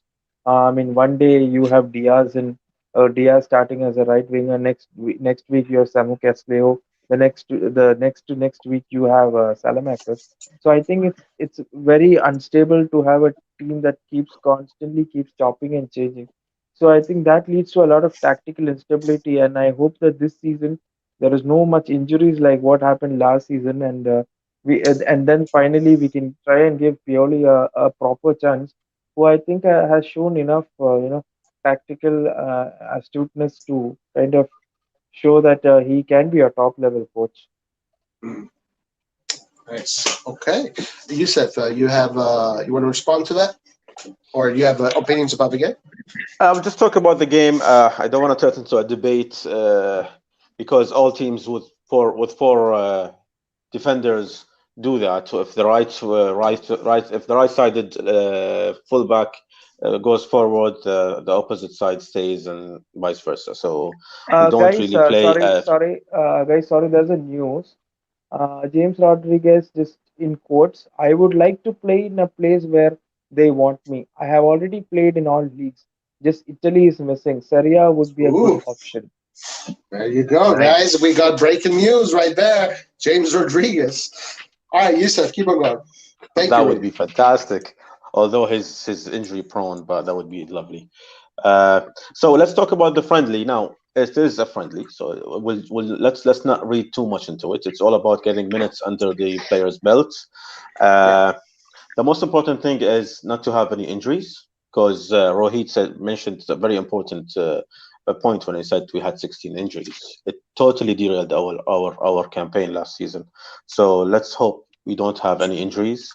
And funny enough, only in friendlies, I don't care about results. So I wouldn't be so angry if Milan lose by not a disastrous result, but by 1 or 2 goals. Because if you remember the preseason against Bayern Munich, and we beat them 4-0, and everyone thinks that we're going to win the Campionato next season, and we ended up, I don't know, 8th or 7th that season. So it's very important. This is the preseason period where we see the players, see their mistakes, and try to address them. Because when the season proper starts, we don't want to see these mistakes. We want to see these mistakes avoided and addressed. Yeah, that's basically my thoughts about the friendly tomorrow. Okay. Quick question. So, are you expecting Milan to lose tomorrow? Actually, let's do this. After you guys are done, we're going to go into your predictions. So let's do that last. Pete, what do you think? The biggest thing I'm excited about is at Nice, their new head coach is Christophe Galtier, who's the coach of Lille. And we had mixed results against them last year. So unlike most friendlies, I think this is our most important friendly of the preseason, outside of maybe Real Madrid, just because of their quality. So I'm very excited to see this one, just to see how we play. And I'm in all these friendlies up until now. Even I've been mostly interested in watching Brahim Diaz play. He has a huge weight on his shoulders. Now that Çalhanoğlu left and he's wearing the number 10, and we don't know who or if we're going to get another number 10 before the window closes, and who that's going to be. For example, if it's James Rodriguez, is he going to be healthy the whole season? If not, Brahim Diaz is suddenly in the spotlight, and I'm really excited to see that. He had a lot of brilliant flashes last season, but for a lot of parts of games he disappeared, and it's because he's young and he's learning his trade, and I'm hoping he's maturing, and I want to see that maturity process. That's what I'm most excited about. All right, so Brahim Diaz. Okay, and guys, we'll get in a debate after this if people have different opinions about certain things. Najaf, you go ahead. Tell us what you think. I'm actually quite. I mean, I think Pete made an excellent point about Galtier taking over at Nice, and if the Liga is starting next week, then they're a lot more ahead in terms of preparation than we are. And anyone who's watched Lille last season know they press at a frenetic pace, and they're probably going to be very, very physical. I'm not the biggest fan of a Benacer Tonali combo. I don't think they work very well together. And last season, Tonali was the least press resistant midfielder, and I'm including Meite. Statistically speaking, Tonali doesn't do well under a press, and so Nice is going to be pressing the hell out of him, and he's going to be playing beside the player who is one of the better press resistant players in the team. And Vanessa is very good under pressure. So I think it's going to be interesting to see how Tonali responds to the pressure from Nice. I'm very excited to see Maignan and see how he takes shape in between the posts. I think no Milan fan expected this 2 to 3 months ago. A new goalkeeper between the sticks, and a lot of Milan's game starts from there. A lot of our possessional play begins with the goalkeeper. So I'm very excited to see what Maignan brings to the table. And interesting fact is Maignan will be meeting Galtier for the first time because both of them were at Lille. So I look at this formation. If Gabia starts, I don't read this as a 4-2-3-1. I read this more like a 3-4-2-1, with Krunic playing more tucked in along with Diaz, and Salamakers playing out wide as a right wing back. If Calabria plays, maybe it goes back to being a 4-2-3-1. But that's how I see it playing. And go ahead. I'll finish. Sorry. No, so I'm also very excited to see what Giroud brings to the table. Giroud's not a very prolific striker. Just want to make a point or two about him. He played roughly 1/4 or 1/5 the minutes that Romelu Lukaku played last year. He had triple-digit minutes in the Premier League. So if we're expecting Giroud to set the league on fire with goals, then I think we have to recalibrate our expectations. I'm interested to see how he deputizes for Ibra in the system, how he brings in a Diaz, how he brings in a Kessie into the game. That's what he's going to be very good at. And also aerially, we have a new threat in the box. And Giroud's absolutely fantastic attacking the near post. So imagine Theo Hernandez sending in those crosses from the left side and Giroud making those runs to the near post. That's going to be very, very interesting. So I'm looking forward to that. Both being French people, it's going to be a very interesting combination as well. Yeah, I'm glad you said that, Najaf, because I am not expecting many goals from Giroud. I think a lot of people are expecting a lot of goals from Giroud. That is just not his history. It's not his stats. What is that? Blair, how many? 20 goals. About that 20. Okay, we'll see.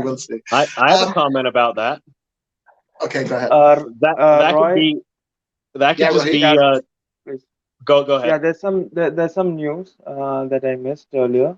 Okay, go ahead. This is from Anto Vitiello, so he's a very reliable source. I don't know if he's recycling old news.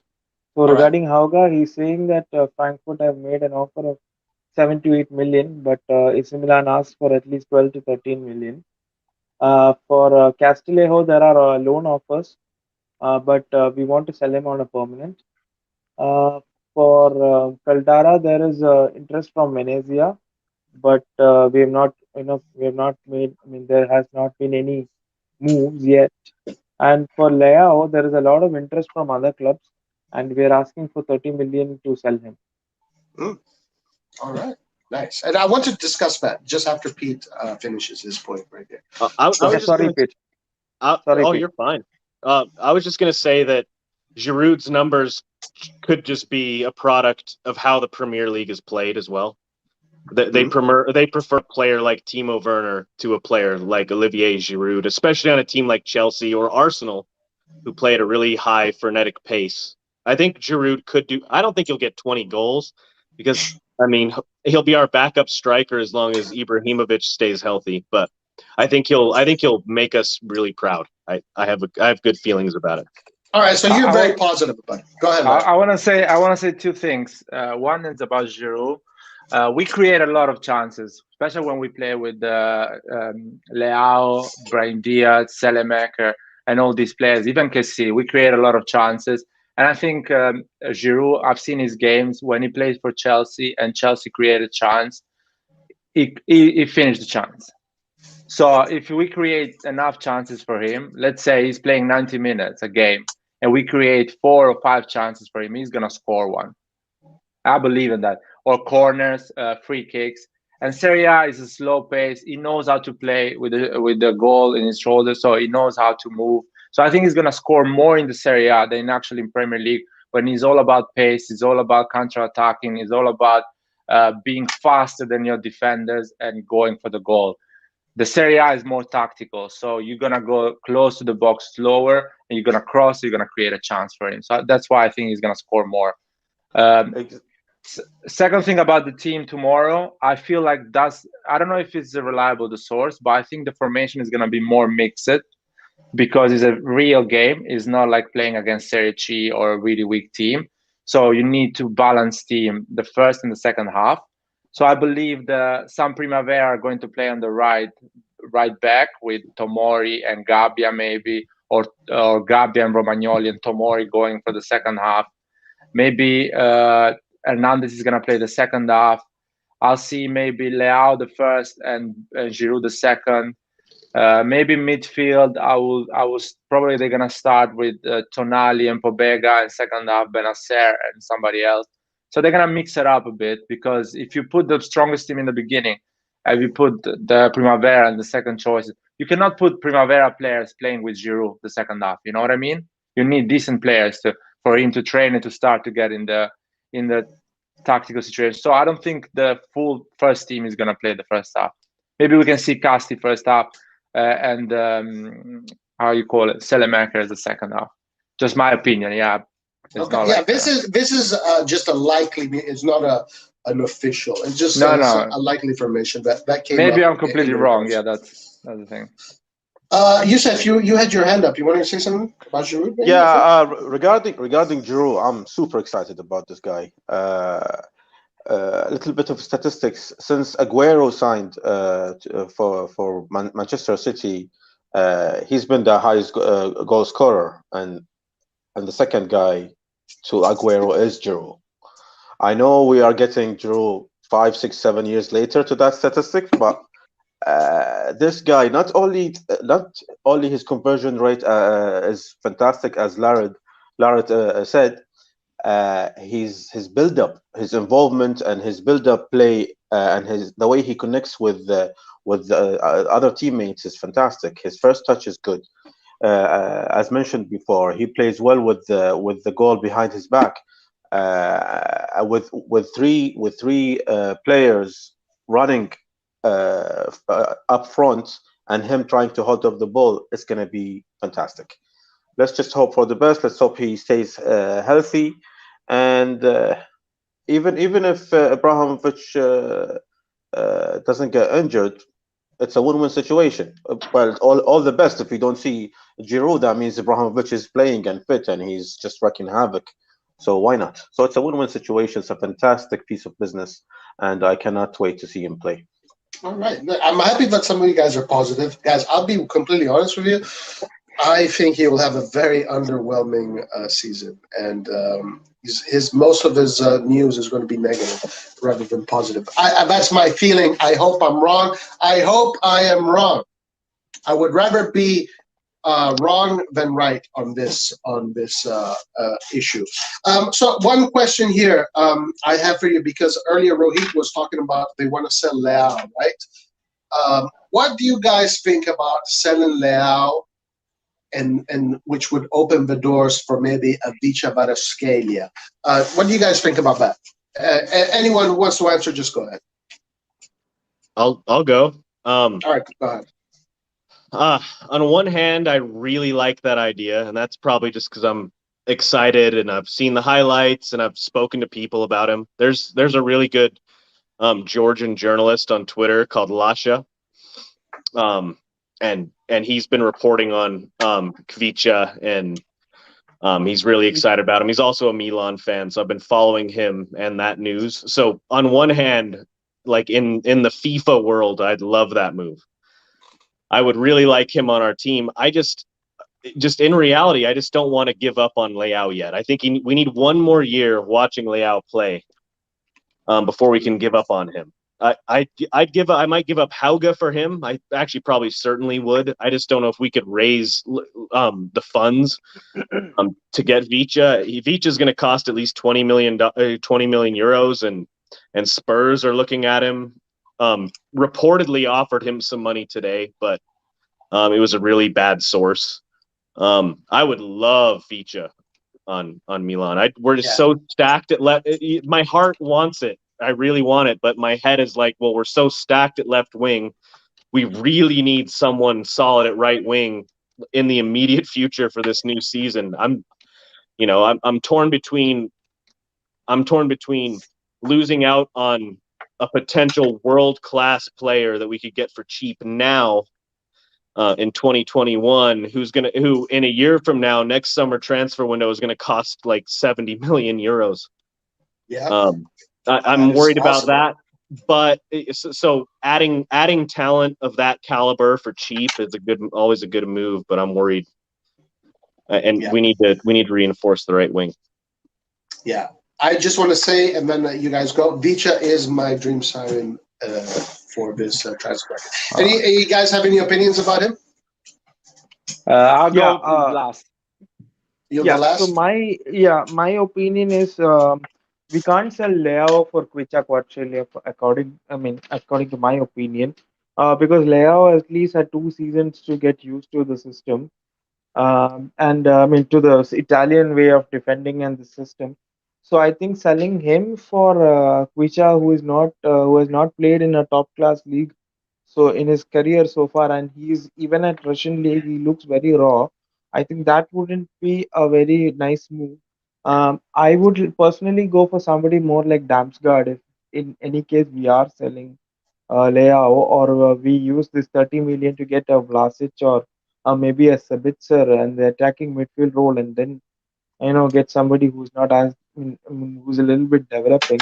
But Kvaratskhelia for Leao, for me, it is not the perfect replacement. No. Okay. Anybody else? Yeah. Regarding Leao, we cannot afford to. We are in a building process now.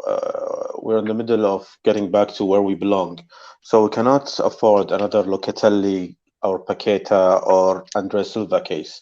Those guys, the only reason why we lost them because we didn't have the patience, and we didn't have the stability and the environment for them to reach their potential. But now we are a very stable club. We are one of the few clubs that didn't change management. They didn't change coach. Everything is going well for at least the past 18 months. The environment is there. We have the players who are the leaders. We have Abramovich and Kier. They are the role models, the leaders of the group.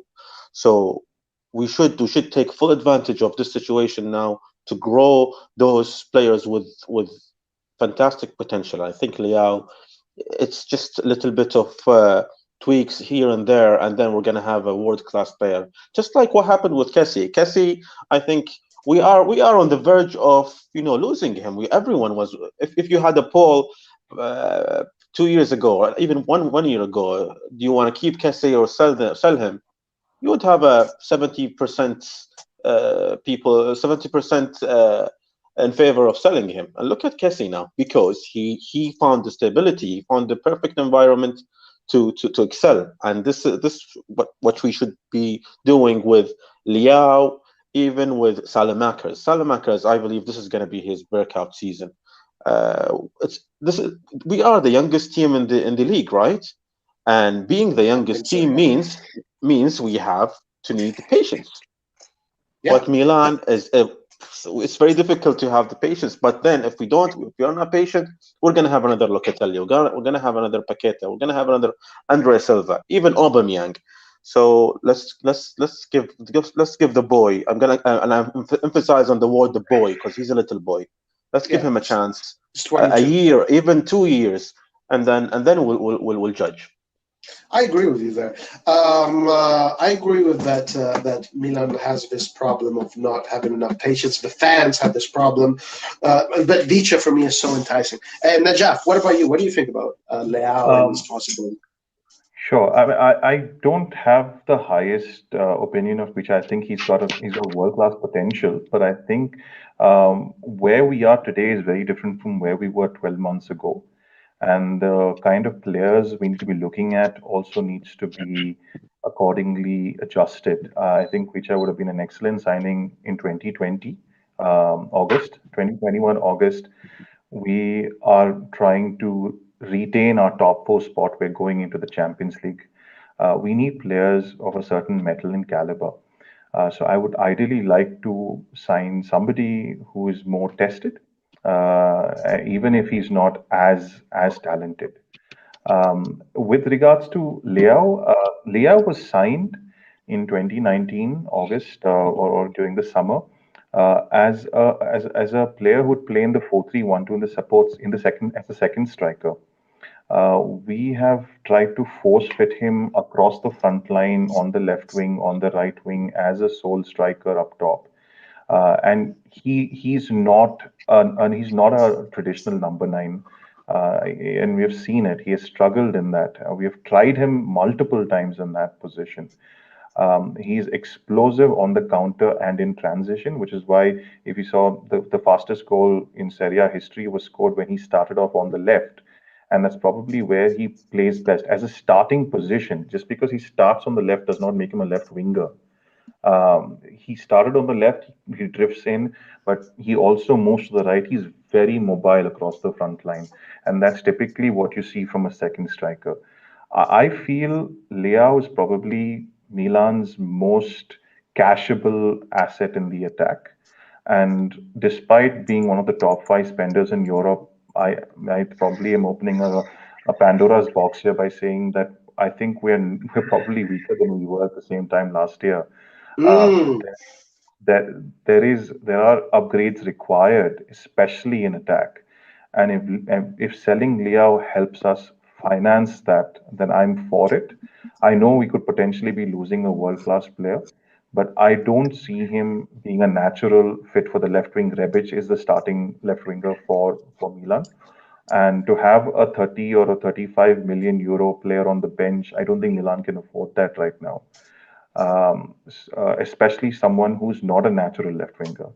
So I'm all for making him move on and using those funds to strengthen the team at maybe number 10 or at right wing. Well, there you go, guys. So you would like to see him you would like to see Milan monetize with that, right? You like to see Milan monetize out of that, right? That's what you're saying. Yeah, I mean, yeah. As long as we get a quality replacement, right. I just don't want to sell him and not do anything with the money. And you said something very interesting, which is a great segue to the next thing I wanted to talk about. But first, I want to hear Laird. Now, I want to just start from the last concept you said. We cannot afford to keep a 35 million euro players in the bench. Well, that's the direction we're going. We need a 35 million euro in the bench. So when it goes in, it makes a difference. And I want somebody that is playing and is better than him. So I'm not selling Leao and keeping Krunic, Casti, and Auge in my team. No chance. If you get rid of Casti, Krunic, and Leao, and Auge, maybe Leao next summer, if he's still not performing, you can sell him. And another thing is, his agent is Jorge Mendes, so you're going to sell him always 30 million, 35 million. And if he has a great season in Champions League and a great Serie A with 10, 12 goals, you can even sell him 40 million next season. So you don't sell an asset that actually can grow faster than who are the other players. So I will keep Leao, and this Vicha guy still doesn't convince me because he comes from a league that is not the Serie A. Yeah, he's a great talent. He looks a great talent, but I don't know how fast he's going to adapt to the Serie A. And we've seen that AC Milan is not betting in youngsters that cost 20 million. No chance. If we're going to get him, we're going to get him on loan with option to buy. We're never going to pay 20 million for a guy that we don't know is going to perform in Serie A. We've done that mistake. Leao was that mistake, for example. We paid almost 30 million for Leao, and he didn't perform the way we wanted in Serie A. So I don't think AC Milan is going to do a mistake like this, going for a 20 million youngster and finger crossed he's going to perform. No chance. We're going for youngster that is 5, 6, 10 million and maybe sell them, or we're going for a loan with option to buy. I mean, we didn't pay 20 million for Diaz, and we know he can perform in Serie A, and we know that 20 million is not so expensive for a 21 years old under 21 Spain, and he performed at the end in Serie A decently. So we're not gonna pay 20 million for Vicha. I think we are still waiting for the big names to be rejected for their teams, Ziyech or Rodriguez, and maybe one of them is gonna come as a number 10. And the right wing, a lot of people say we need the right wing. We need the right wing. Yeah, we need the right wing, but it has to be good, not somebody. That's the thing. Not some. If you are going to get somebody, just don't get anyone. Just wait. Just keep Krunic or keep Auge or keep Leao. Don't buy somebody. I don't think we need to add somebody in this squad. We need to add top players, people that actually bring experience. They are proven. James Rodriguez, yeah, he got injury. He missed 12 games last season. Still, if he misses 15 games next season and plays for AC Milan, it's fine. It brings experience. All that games he's gonna play at a certain level, and we have replacements when he's injured. So I prefer the type of player. That's it. That's my opinion. Fair. Different points of view, different opinions, different way of reading the situation. Let's not get into a debate of that today, but it is very interesting to hear everybody's opinion. But both Najar and Laert brought out 2 points, which brings me to the last 2 segments of today. Before Morali, guys, we got Morali in the house. Aaron, where are you, my man? Where are you, Aaron? Guys, Morali is also one of the owners of the channel. He's one of the main actors of the channel. Okay, guys, so let's go to Najaf. You said something earlier that was very interesting. You said today Milan is not as strong as it was yesterday, pretty much, right? And as a matter of fact, I want to show you something. That this is what the formation looks like. If the season were to start tomorrow, this is most likely what the formation will look like. I want to know what you guys think about this. What do you got? Do you think that Milan is worse than it was, or do you think we're going further? This time, let's start with you, Najaf, and then we'll go the other way around. Sure. So I think defensively, we pretty much. I think the drop off from Donnarumma to Maignan is pretty steep. Although I know the natural response to that is, Maignan is a fantastic keeper. Was the best keeper in France. Fair enough, but Donnarumma proved to be the best keeper at the Euros, best player at the Euros. He was awarded so. And I think he established himself as probably one of the top 3 best keepers in the world. So when you go from that to anyone, that's a drop off. And like I said earlier in the discussion, I'm very keen to see how Maignan settles into the goalkeeping position, because more than his ability to protect the goal, it's his ability to communicate with the players in front of him. A lot of the goalkeeping has got to do with communication, it's coordination. So we can expect some frailties at the back. I don't know how comfortable Maignan is in Italian. I'm not familiar with that. So he has a lot of cultural amalgamation and adaptation that he needs to go to. It's a completely new backline for him. So until he settles in, the defense is going to be weaker. Even if Kaya has been rock solid, Tomori's been fantastic. These don't work in a vacuum. But when we move further ahead, we've lost Mete. I mean, yeah, we've not lost Kante, but Mete hasn't been replaced. And he was a pretty useful player during the course of the season. Let's not forget that he was picked ahead of Tonali by Pioli in the second half, and he clocked more minutes than Tonali after he came into the squad. So, yes, we've got Tonali back. We've redeemed these players, and that's what's ended up, costing us all the money. Is this try before you buy approach is going to do that to you. But I think on the face of it, our second choice number 10 is currently our only number 10. That's also a fact, right? And yes, a lot of people are strongly advocating for Diaz. I like him. He was a mercurial talent even at Manchester City. Pep Guardiola did not want him to leave City, and he went to Madrid looking for more minutes. So he's obviously a fantastic talent. Is he ready to be Milan's number 10 going into the season where we have to finish top four, where we're going into the Champions League? These are difficult questions. So Ibrahimovic is a year older. He's also had surgeries. Is he going to be the same player that we saw in the first half of the season? We also missed him for half the season last year. And Giroud's coming into a completely new league, very proven number 9 traditional center forward, one of the best in Europe over the last decade. But it's a completely new league. So how long is he going to take to adapt? Our right wing situation, the less said, the better. So I think it is. I mean, I don't mean to be the prophet of doom here, but I think August needs to be a very important month. I don't mind us signing players like Ilicic and the likes. We don't have to spend big money, but we definitely need upgrades in the squad.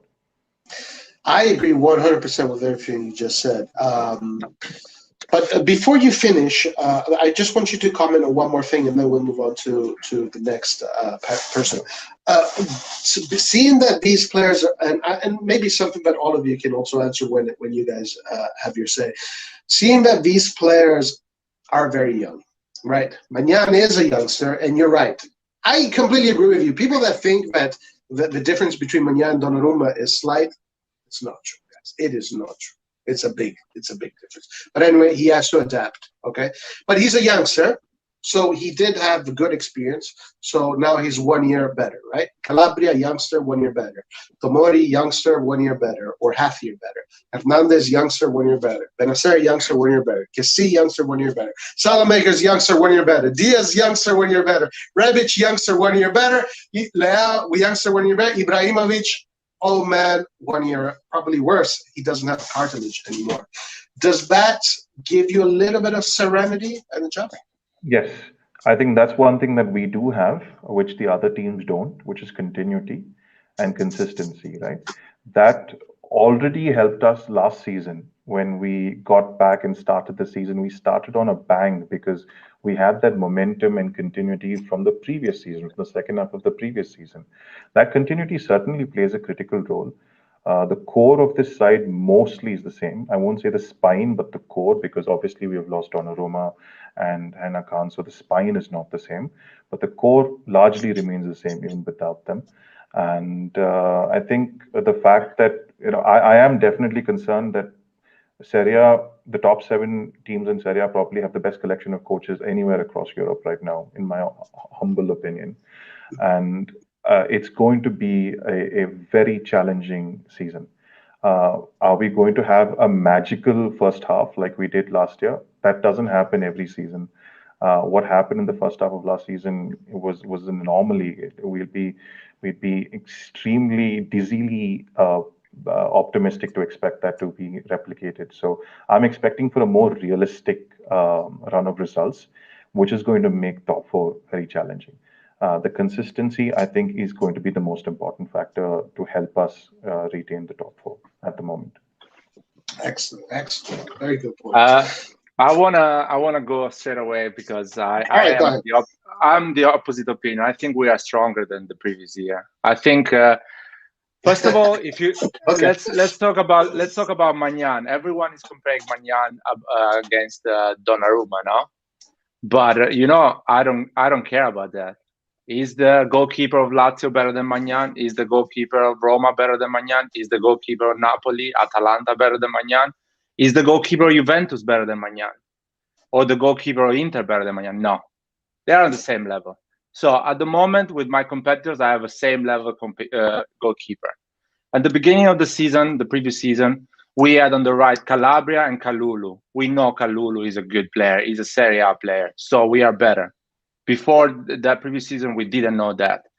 As a replacement, as a center back, we had Musacchio that previous year. Now we have Romagnoli, and we have Tomori that starts.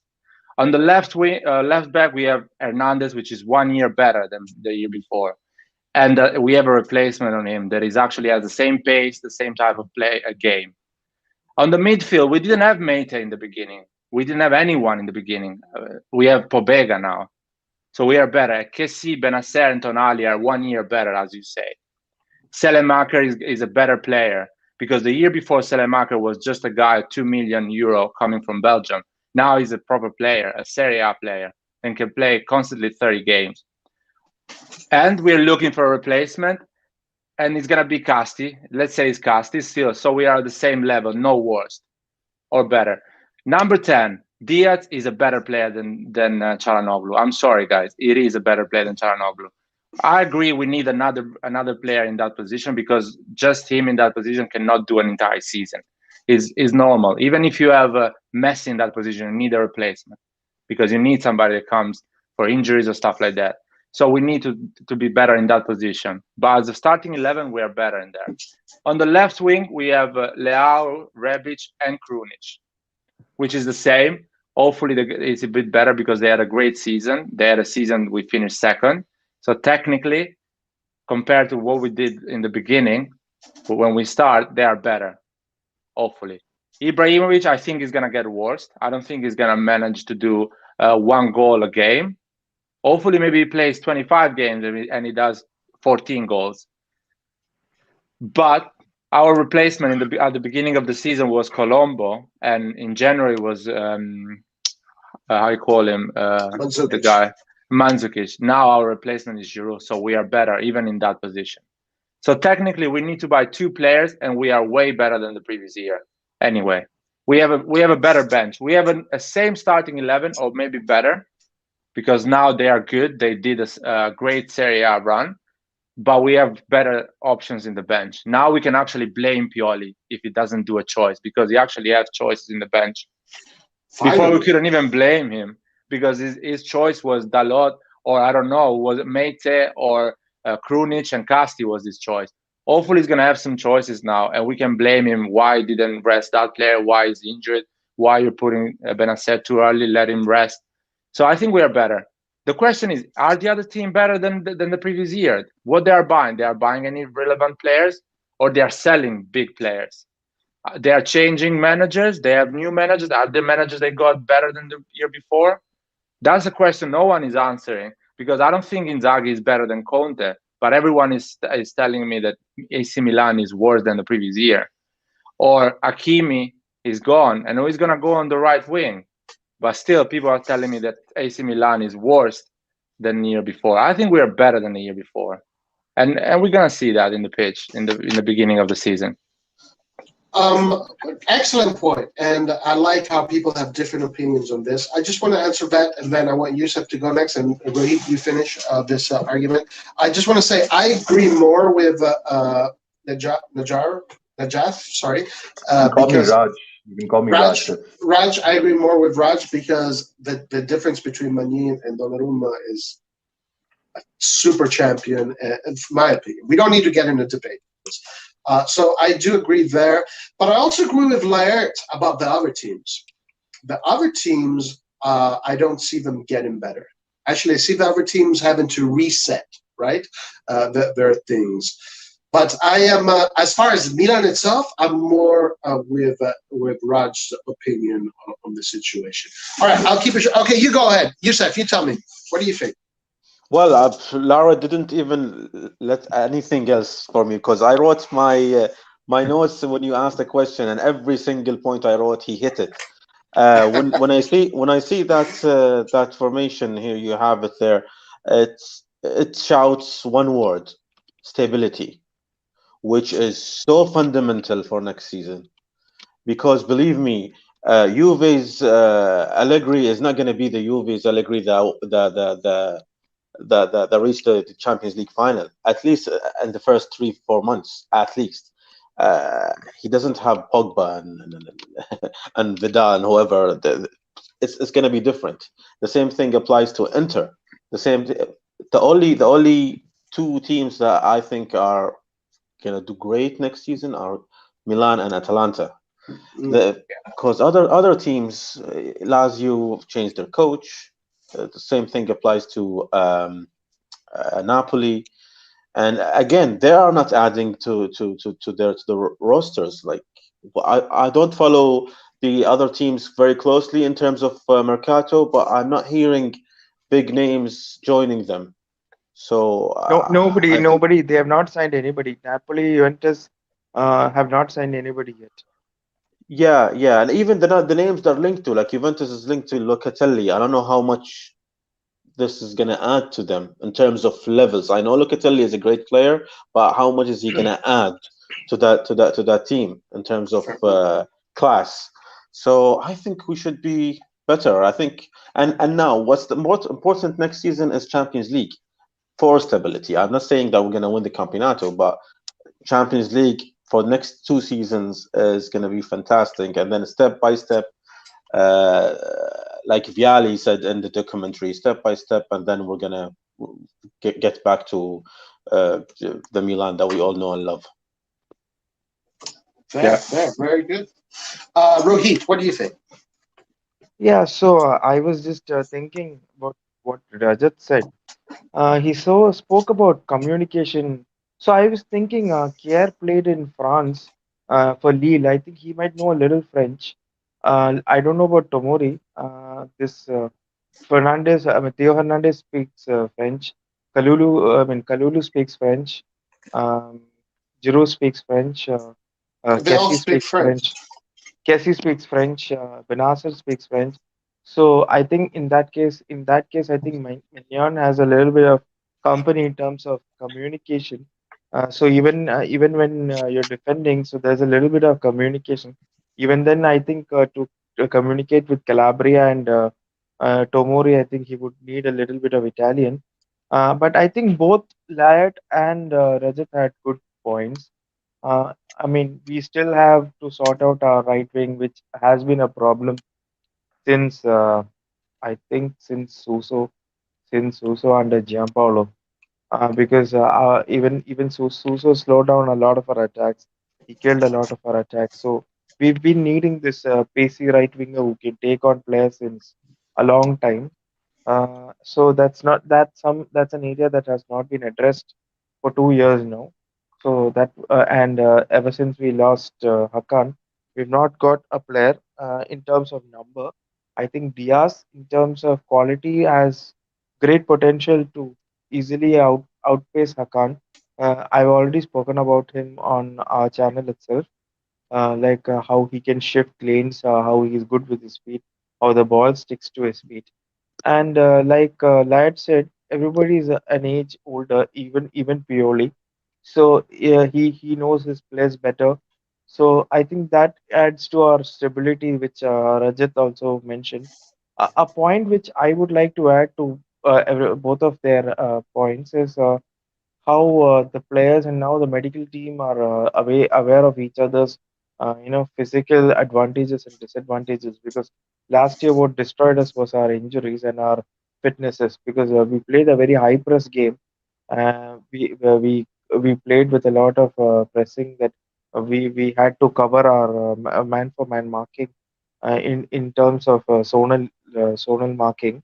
So there was a lot of pressing, and this took a lot of energy out of our players, and we were tired by January, and that drove us into a lot of injuries.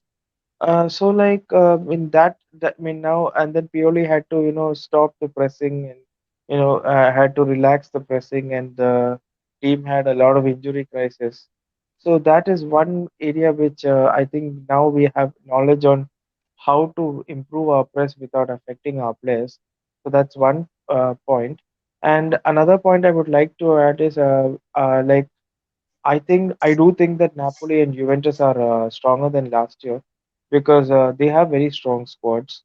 They already have very strong squads. I think maybe adding Locatelli, who I said in the previous episode that he's a regista or a deep lying playmaker.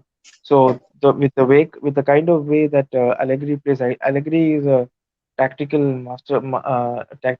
He can play with any formation, and given the players that he has Dybala, he has Cristiano Ronaldo, he has Chiesa, he has Morata, he has so many players, and they might even get Pjanic back, and then they have Weston McKennie and Rodrigo Bentancur, and a lot of these players have already played with Allegri, and even Delete is there. Delete also has come in, so they all have played with Allegri. So I think given Allegri's his winning experience, I think he is also very great, and Napoli also as well. They have a great team, and definitely Spalletti is an upgrade to Gattuso. I think so that would be a little dangerous. I think they would take a little time to get suited to his system, but I think otherwise they will do a great job. Layat said that Simeone Inzaghi at Inter is not as great as Conte, which I definitely agree with. I don't think that Inzaghi is as good as Conte. And Atalanta, I don't know um, what is their plan for this year, because I hear that Sergio Romero is going to definitely leave to Tottenham or Barcelona this season, and they are trying to replace him with Tomiyasu. So they're losing an already set player in that system to somebody who's going to come in. They've already lost Golini and they've signed Juan Musso. So I think there might be a systematic shift. And Atlanta, we all know that they always have this kind of uh, their kind of thing that they start off very slowly and then they grow into the season and then they finish the season very strong. So we have a competition, but if we sign our place correctly in the next 10-20 days, I think we can do well this year, and hopefully we can get to the round of 16 in the Champions League. All right. So Rohit, just in response to your point of Atlanta, so they might lose Romero, and I think the price is about 50 to 55 million.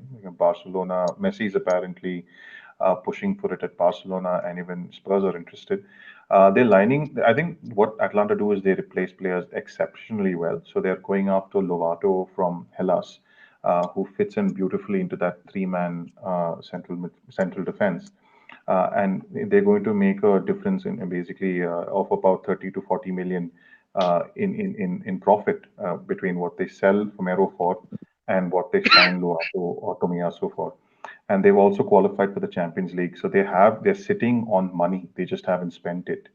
And the point on consistency and stability, Atlanta have it as well. So when we look at the likes of Juventus and Napoli, the squads are the same. So in terms of stability, they have that stability. Allegri is going back to Juventus, so it's not really a new coach. He knows those players. A lot of those players know him.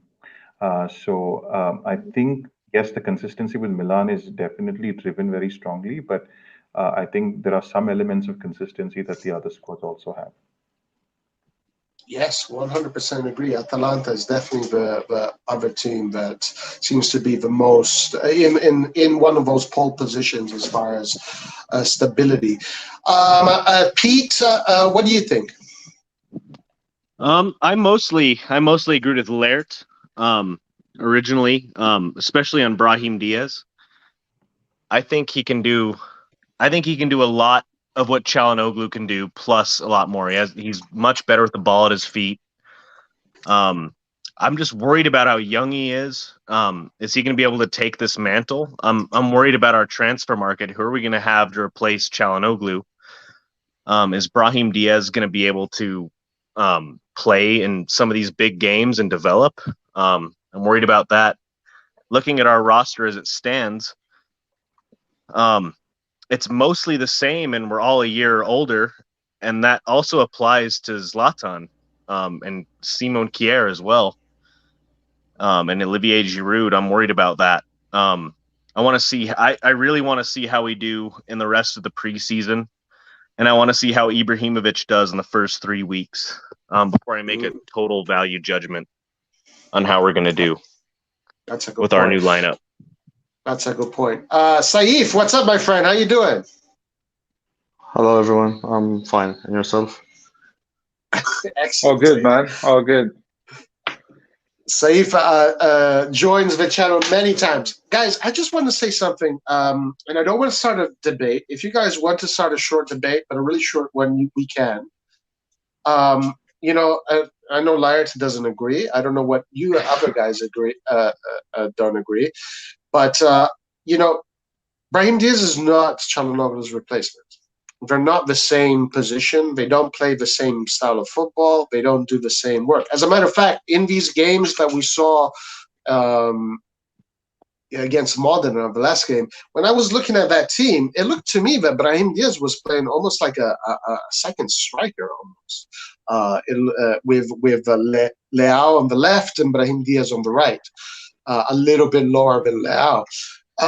Çalhanoğlu is a midfielder. Çalhanoğlu is a midzala that is being used as an attacking midfield, pretty much.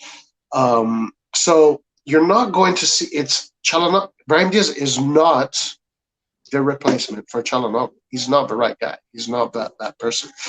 Anyone wants to debate that fact real fast? Yes, please. I can go straight away. Please, me. But please, me. Maybe Saif wants to say something. He just came in and wants to say anything. I don't know. He wants to give his point of view. On this. Saif will. Well, I just want to open a quick parenthesis about this Brahim Diaz, and then we'll get into what to say. So, go ahead, Larry. If you have something fast, go ahead. So, and then we go to Roy. Roy, you can go first because you are. Yeah. I'll keep it short. Diaz is the kind of player we need, and Çalhanoğlu was never the kind of player we needed. Çalhanoğlu was given that role because he wasn't good enough. Next.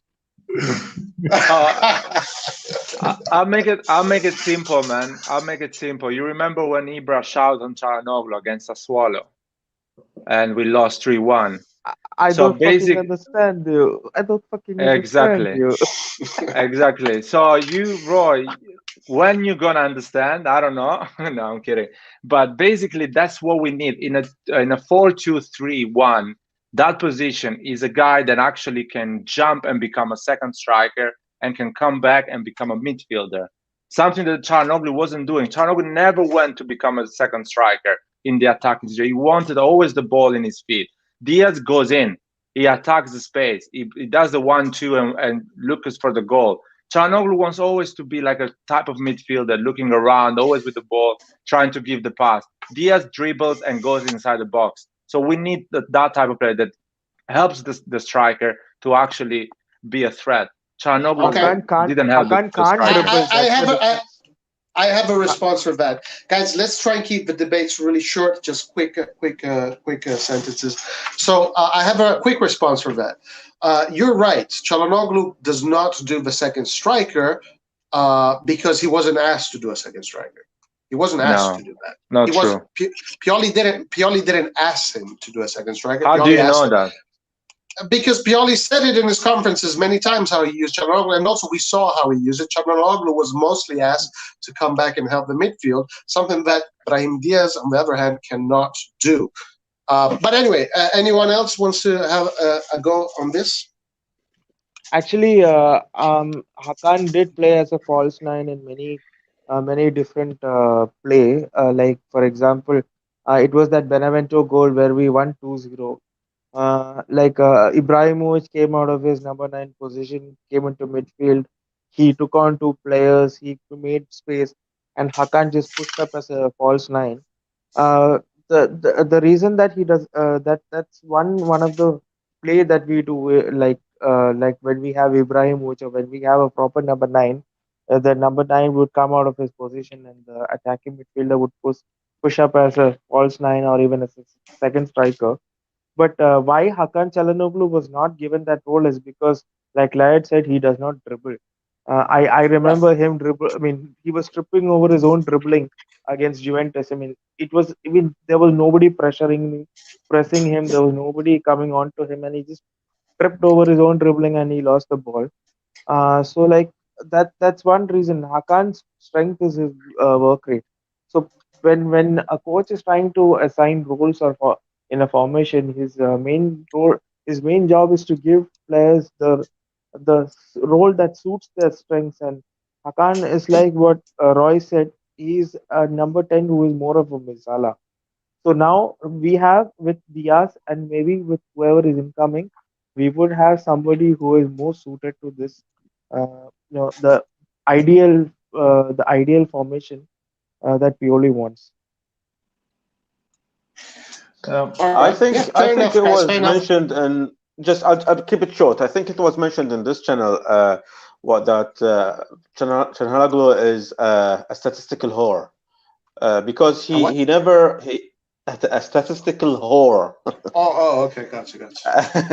I think, but if you want to talk about statistics, he never he had a 17 goal contribution per season since he joined. So I don't know what you look into that. It's statistics, but I agree those are good statistics. They are. Okay. They are. I'll keep it short. I want to see those statistics. The percentage comes from corner kick and free kick because it's 50% comes from corner kick and free kick. It's useless. For me, it's useless. No, it's not useless. Those are goals. It's useless. It's useless. Actually, no, set pieces are the most important thing in football. Set pieces decided a lot of titles. I don't know. But I can tell you for sure that set pieces are. Italy won the Euros because of a set piece. Italy won the Euros because of a set piece. I'll keep it short with you. The set pieces are good when Tomori is in the box and not Caldara. That's how the set pieces works. The delivery is important too. The delivery of Çalhanoğlu was 3 meter high. Tomori jumped to 2 meters 63. Okay. What is that delivery about? Are you talking about? Guys, I also think Tonali has that same delivery that Çalhanoğlu does. Yeah. So, I'm not saying his necessity. Just my 2 cents on this. Like there is a piece on there's a piece in Sempre Milan. I did not write it. It was written by Ollie Fisher. It was. I'm not going to read it. You didn't write it. Wait, let me say. You're gonna like it. It actually debunks as to why that Hakan Çalhanoğlu has these stats. Like he was the top chance creator in Europe, but in terms of quality, he's the 60th in Europe. So it's like it debunks this myth that he's actually really good with these stats and he's a top chance creator. But in terms of the quality of the chances that he's created, which I spoke about, XG, XA, all those kind of things, he's not even in the top 50 in Europe. I mean, like Lad said, he's with these set pieces, he's getting a lot of these numbers. But when you're taking like 10 set pieces, if you're like only getting one good set piece, I think that's not a great mark of a quality of a player. Yeah. What is your guys' opinion on the fact? And then you go next. What is your opinion on the fact that in the last Inter game, out of 6 goals, Çalhanoğlu was involved in 4, scoring 1 and 3 assists? I think it's a preseason game against a Serie B team, number 1. So I'm not taking a lot from that. The thing is that I think it was the Parma game in the second half of the season where Zlatan, it was really noticeable. He would drop back almost to the midline to pick up the ball and hold up play for the runner. I clicked that picture and I put it on my Twitter thread. I saw him playing in near to Benasser and Kessie in that double pivot, and I thought we can even place Zlatan as a double pivot player right now. Yeah, that's how deep he was. Yeah, I think it's because of Hakan. Because you'll notice after that game, I don't know if it was that game or the game after or in between during training, but Zlatan got injured for the rest of the season. And you'll notice from that point on, Hakan played on the left and not in the center. It's because Hakan, number 1, can't hold the ball. And when he tries, he loses the ball. he can't hold on to the. Brahim Diaz is much better at holding onto the ball and dribbling out of trouble than Hakan is. That's why Zlatan was it's very telling that Zlatan was dropping back into positions where Hakan should be receiving the ball on counterattacks and at the beginning of attacks. That tells me everything I need to know. I'm not saying that Brahim is ready to take over as the number 10 of Milan from week to week, totally, completely reliably. But Hakan certainly wasn't that guy. I think it tells you a lot that Zlatan was doing that. Guys, fair opinions from everybody. One of the topics I did bring up, and I don't want. This is we're going to give the last word to Rajaf, and then I want to hear Saif regarding the question of the argument. But I do want to remind you guys, one of the things that when I brought up this argument, I was not saying that that Diaz does not have Hakan's feet, but Diaz cannot defend like Hakan in the middle, and that's just a fact. But okay, let's go to the last word on this topic, Rajaf, and then I want to hear from Saif. Go ahead. So I think Diaz and Hakan are very different players, but they also have very similar deficiencies. They keep the ball to their feet for far too long. Diaz is also guilty of that. He doesn't release the ball very quickly, and Diaz, although is much smaller than Hakan, cannot handle a physical duel. And I think Serie A defenses have actually figured that out. There have been many instances where I've seen players double teaming him, and because he's not quick to release the ball or play at a fast tempo, it's problematic for him. He's got a very low center of gravity, so he can dribble very, very well. But I think he has a lot of confidence on that ability, and he goes to that all the time. I think as a possession-oriented team, so Diaz would be great when we are transitioning because he has space. He can run with the ball. He can carry the ball. I think we need a number 10 who can do something that Diaz can't, which is what I think Hakan was trying to do, which is play make, which is keep the ball, which is recycling the ball, which is connecting the midfield with the attack. Whether he did a good job or not, I mean, every one of us has seen him, and all of us have differing opinions. But I think Milan should sign a player more like Hakan than like Diaz, so that they have alternatives to go to the bench when they're playing against different teams. Because when we play in the Champions League, we may not always play against a deep block. And so if we only sign players who are good against a deep block, then we'll have a problem. We need players who are able to, put across through balls, players who can carry the ball, players who can run into space, players who can drop off without the ball into a three-man midfield, which is what Hakan used to do. Without the ball, Milan used to play a 4-5-1 with Hakan dropping into the central midfield. So Diaz doesn't really do that. So I think Roy's got a fair point that we do need all our players to be contributing defensively, because let's not forget that our number 9, whether it's Giroud or Zlatan, are not going to be contributing much from a defensive point of view. So we need the other players to contribute more. And so, yes, I think we need to sign a number 10 who is not like Diaz and more like Hakan stylistically. Please don't confuse that from a quality point of view. I'm saying stylistically. Fair point. All right, guys. Well, that was our little parentheses about Hakan and Diaz. Everybody had excellent points. Let's go to Saif now. Saif, let's go back to the main topic, and then I want to finish this topic, and then we're going to move to the last topic. Saif, is the team better or worse than right now than last year? Oh, I mean, it's much better. So is my voice clear to everyone? Yeah. It's much better. People bang about losing Donnarumma, okay, but teams have proven that you don't need one of the top 3 goalkeepers in the world to be competitive and to be a great team. So I'm not really bothered about his loss too much. Although I think he's knocking on the door to be the best goalkeeper in the world. But let's not confuse that with the performance of the team, because I think Manian is more than capable of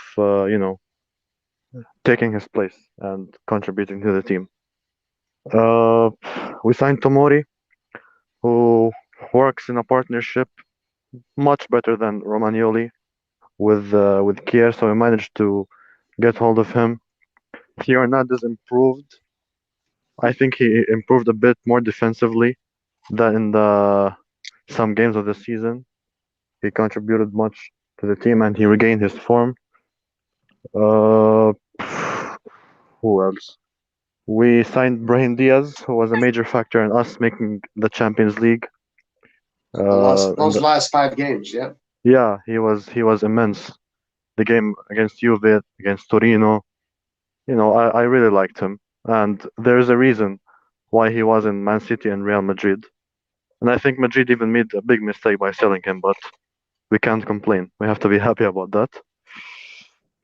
We also signed Giroud, who many people are doubting and calling him a banter striker, when he actually has a pretty decent goal scoring record. Considering the fact that we didn't have a backup striker the whole season, last season, and now we have Giroud, I'm quite happy about that. I think we still need a young striker, but I'm not mad about Giroud and Ibrahimovic. And people say about Giroud's age, I don't know what. He actually plays a lot, and I think he also rarely gets injured. I hope that doesn't, you know, transfer to bad luck with Milan because our players always get injured. But his track record says that he's quite a fit player, and he contributes. He scores a lot of goals, so we cannot really complain. Uh, and also, I think Claret also said this, with the fact that other teams getting worse, it makes us stronger and boosts our chance of making the top 4, which I'm very, very sure about. I'm not even worried about that, to be honest. So yeah, we signed important players. I still think we need like a couple more players, but if we finish the the transfer window like this, I wouldn't really complain that much.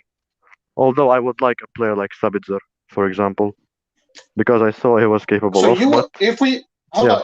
on, Saif. You said that if we finish the transfer like this, you wouldn't complain that much. Really? No, I wouldn't be mad. Wow. Okay. All right. Because I think we're still capable of making the top 4, and we have players who can contribute. Okay. All right. Okay. Very good points. I just want to say something about the next one. About tactical, because we always say about Diaz not defending now, but I want to just explain something that AC Milan defends in this way. This is the left and the right wing. Basically, when we defend, the wings goes and becomes a 4-4-2. So Diaz or Çalhanoğlu stays with the striker, going for the first chance when you can do an high press, and you start the high press and the other ones follow them. But when you're waiting, the 2 wings goes on the same line with Kessie and Benacer and defend. So we don't need a number 10 that actually defends. We need a number 10 that as soon as we get the ball, knows what to do with the ball and has the quality to actually switch from a defensive situation to an attacking situation.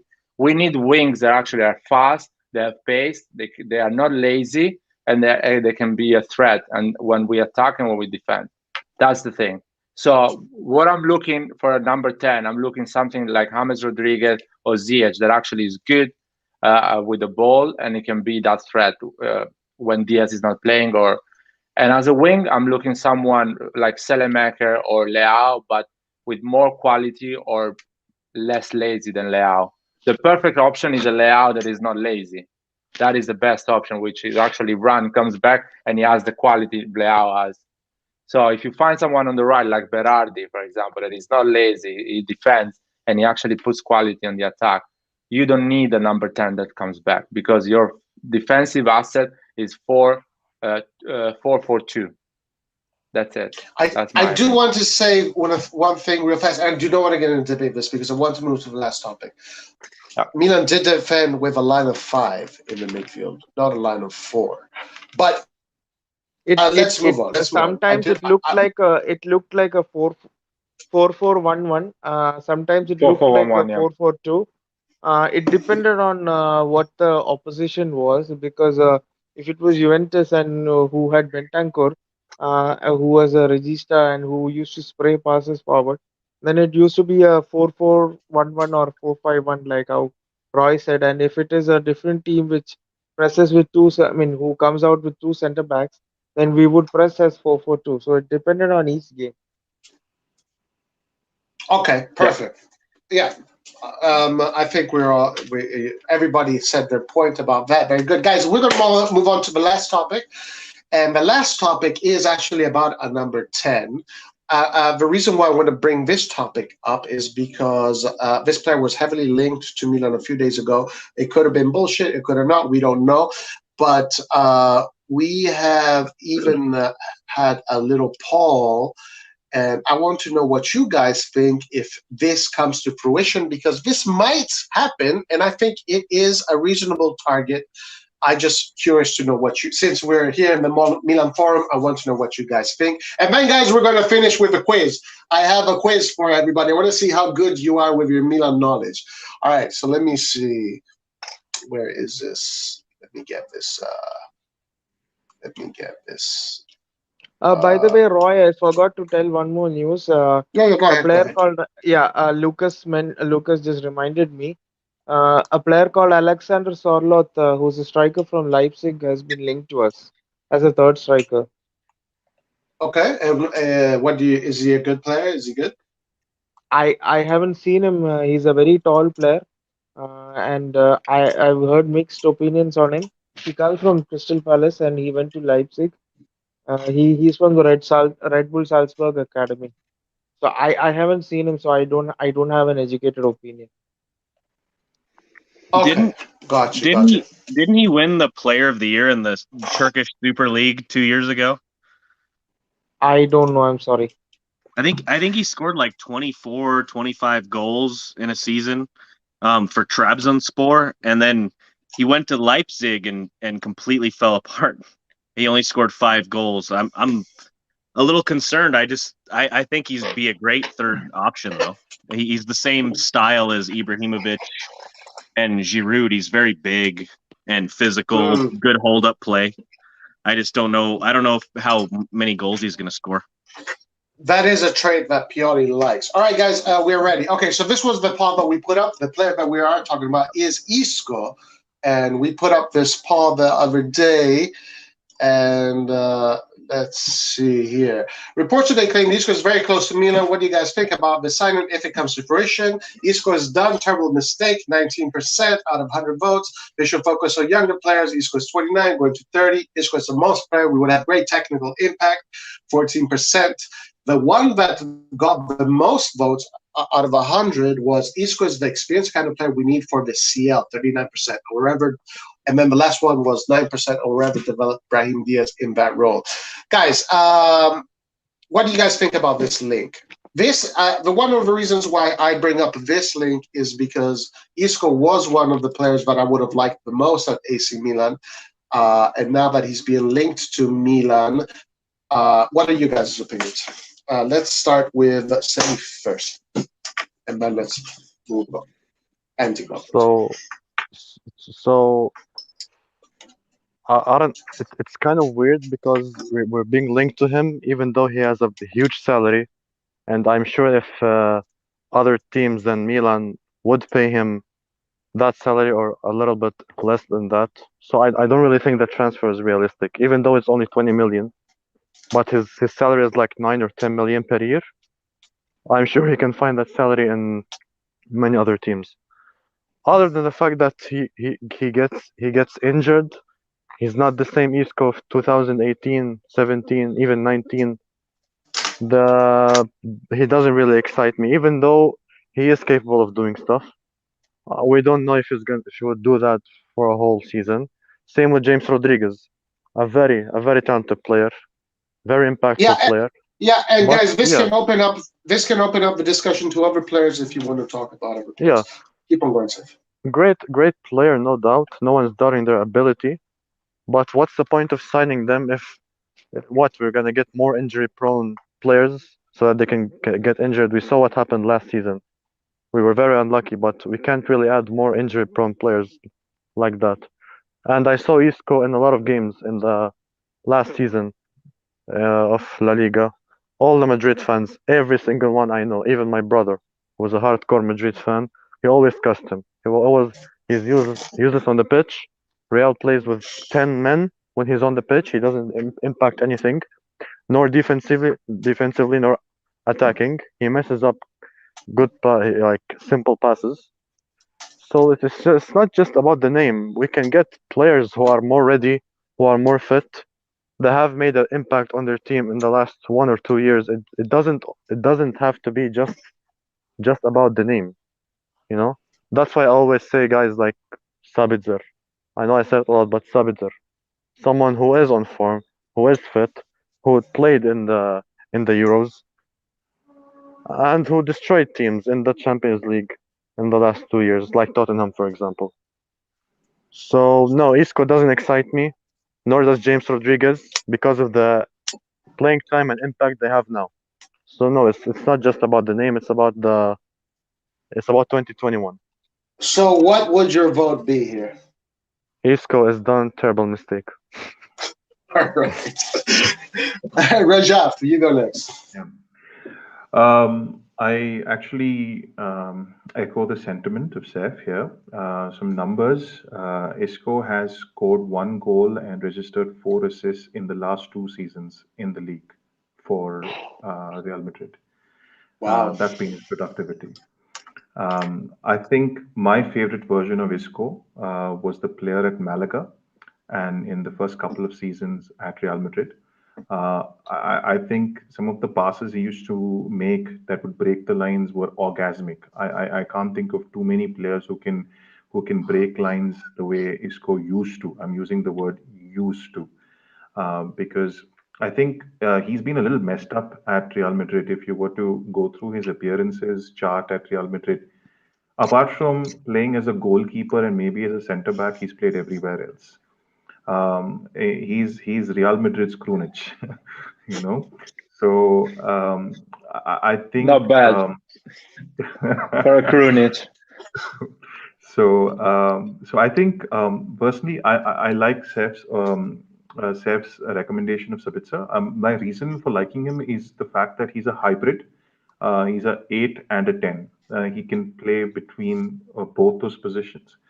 He's not the most traditionally creative player, but he's excellent as an attacking player. Can play in a 3-man midfield. Can play in a 2-man midfield also, by the way, and would add a lot of tactical flexibility. I think somebody mentioned, would Pioli even stay in this club in the long term? I think Sabitzer is the kind of player who will, even if Pioli doesn't. So I would say somebody like Sabitzer. Not too many players out there like him, but maybe the best case scenario, because he just has 1 year left on his contract, I would go for Sabitzer as well. All right. Yeah, guys, take this opportunity also to talk about, let's say, your preferred cam in that position. So, Rajaf, what would your vote be in this poll? I mean, in this poll, I would probably go with the first one. I know I'm pretty much saying what Seth said, but I think Isco's done terrible mistake is what I would go with as well. So sorry, I'm saying something different. Perfect. All right, Youssef, what about you? Yeah, I think I will not add too much to what already has been discussed. Isco is, I think, if we were in 2019 or even 18, it would be a valid discussion. But now I think it's just he's past his prime. I think his best years is behind him already. But if I want to talk about someone that I prefer, I know it's difficult. I know it's football manager talk, but I am of the school of Bayern Munich. Get the best in your own league. So this is what I agree. I agree with that. Yeah, this is what Juventus have been doing for a long time. If you look at their players, like Bonucci is not a Juventus player, Cuadrado, Chiesa, Dybala, Buffon, Pjanic, Higuain, Pirlo, all these players, they took them from their competitors, and then they add them to their roster, and then they win with them. And we should do the same. And we have for the attacking midfielder position, I think we should not look further than Luis Alberto. He has his problems with Lazio. I think we should capitalize on that and get him even as high as 40. Get this ridiculous clause and ways in the Italian football. We'll pay in 3, 4, 5 installments, and let's get him the same way Juventus got Chiesa with minimal installments. We should do that. Luis Alberto is fantastic for that position. He knows the league. He's established. He's at his prime. He's 28. This is his prime time. For the next 2-3 years, I think he should be the guy. All right. So, guys, we have 2 Sabitzers. We have 1 Luis Alberto. And what would be your vote in this poll, Youssef? I wouldn't say terrible mistake, but I think he's done. Gotcha. All right. So all 3 of you with the same kind of vote. All right. Very, very awesome takes, guys. I really appreciate the takes. Really good. Pete, what about you? I actually took that poll. So I voted Isco is done. Terrible mistake. That one of those 19. One of those is me. I'm one of the contributors to that poll. All right. Not because I hate Isco. I think I like Saif was talking about. I think and Anja.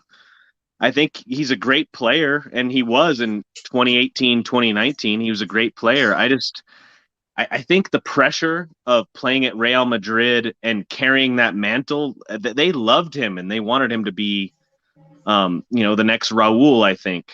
And he never lived up to that potential. And I think that pressure crushed him. And I mean, going to the next biggest European champion, AC Milan, won't do much better for his confidence, I don't think, and the pressure on him. And he's a lot older now, obviously.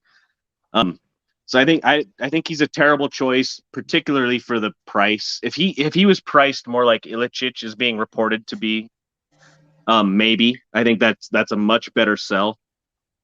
In my heart, I really like Vlasic because he's really young. He's 23 years old, has a lot of potential.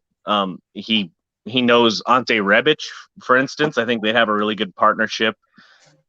But in my head, if I was being honest, and it's not as sexy a pick, but I'd pick Marcel Sabitzer just for this season and maybe the next. He's right in his prime. He just got off the Euros. He didn't do much statistically, but if you watch the game against Italy, he was involved in everything positive that Austria was doing. I really like him.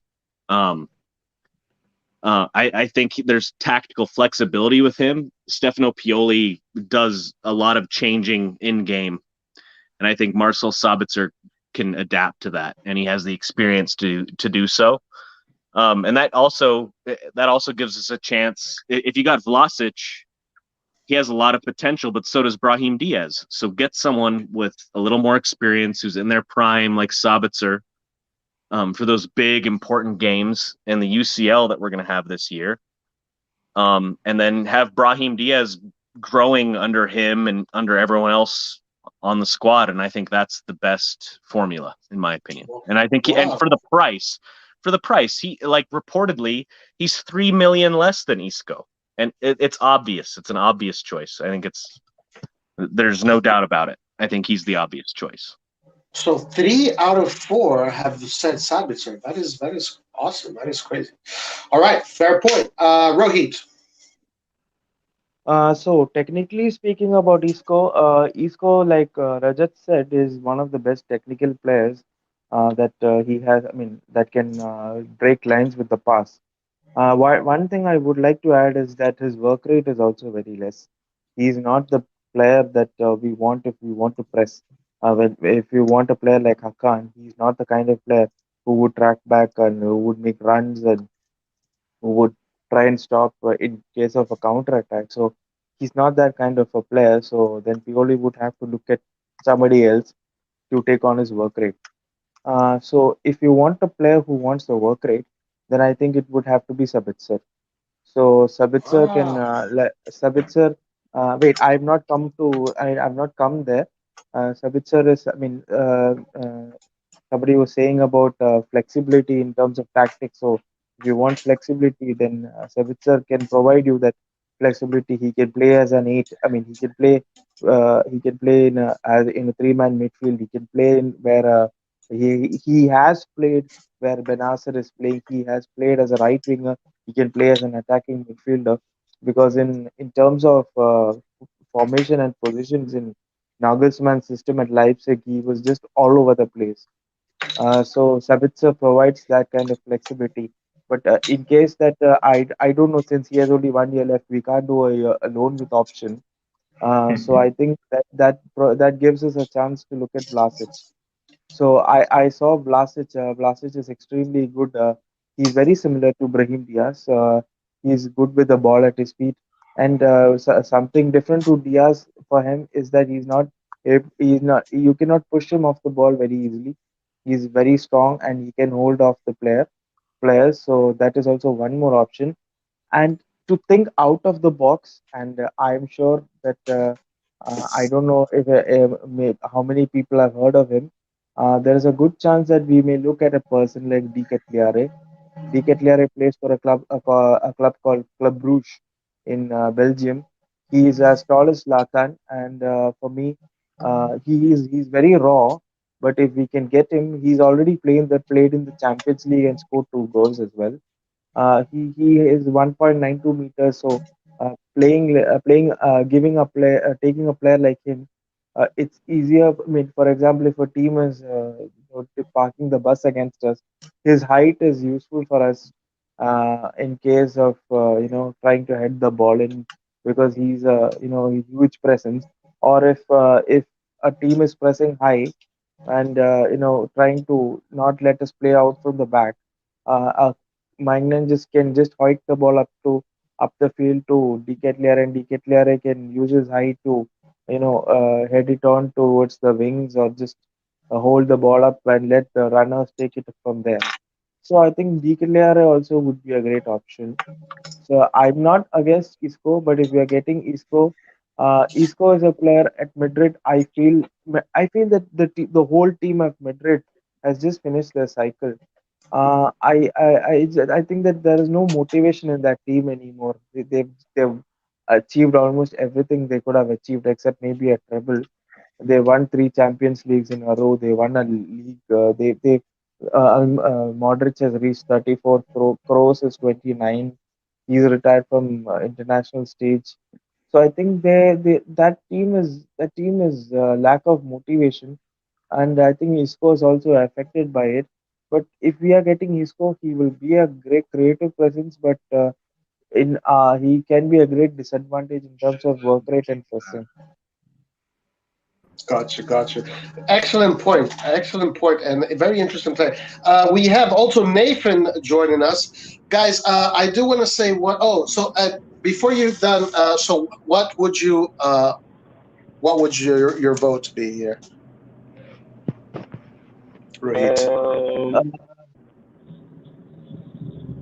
Isco is good, but hold on, Nathan. Nathan, 1 second.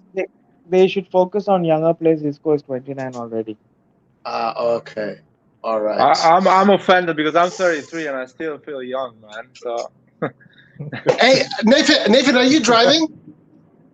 You cannot are drive you driving? into live, man. Get off work. Nathan, just join us. Just join when you stop. I don't want you to be distracted. Nathan, just join us when you spark or like that. Just join us. I don't want you to be distracted. Or if you want to be quick on the opinion, you can say your opinion. Yeah, I can put my phone down and just listen. Okay. All right. Okay. All right, Lance. Sorry, and then Nathan, and then guys, we'll finish with a quiz, and that would be good for today. Let's go, Lance. What do you think? Okay, I think I don't know if Isco is finished because sometimes the motivation. I think he's lacking of motivation. I think he's still a good player, but I don't want him at AC Milan. I really don't think he's our solution. First of all, he's too expensive. He's earning 12 million net, so definitely he's gonna be a loan. We're never gonna pay for him and give him a 6 million contract. So basically, he's gonna lose 6 million. So that it's complicated. Sorry. I don't think it's gonna happen.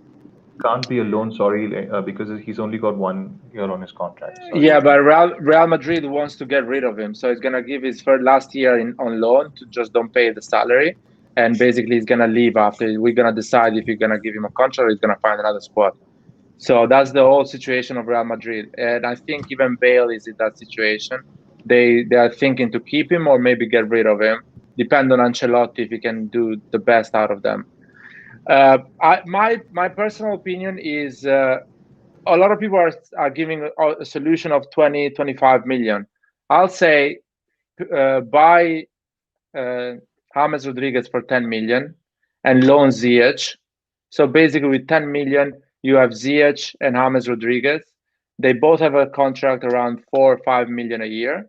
So they are both affordable. And you basically have an incredible squad and you really have options up there with just 10 million spent. And if Ziyech doesn't work, you can send it back to London. If he really works and he's a game changer, you pay him 20 million.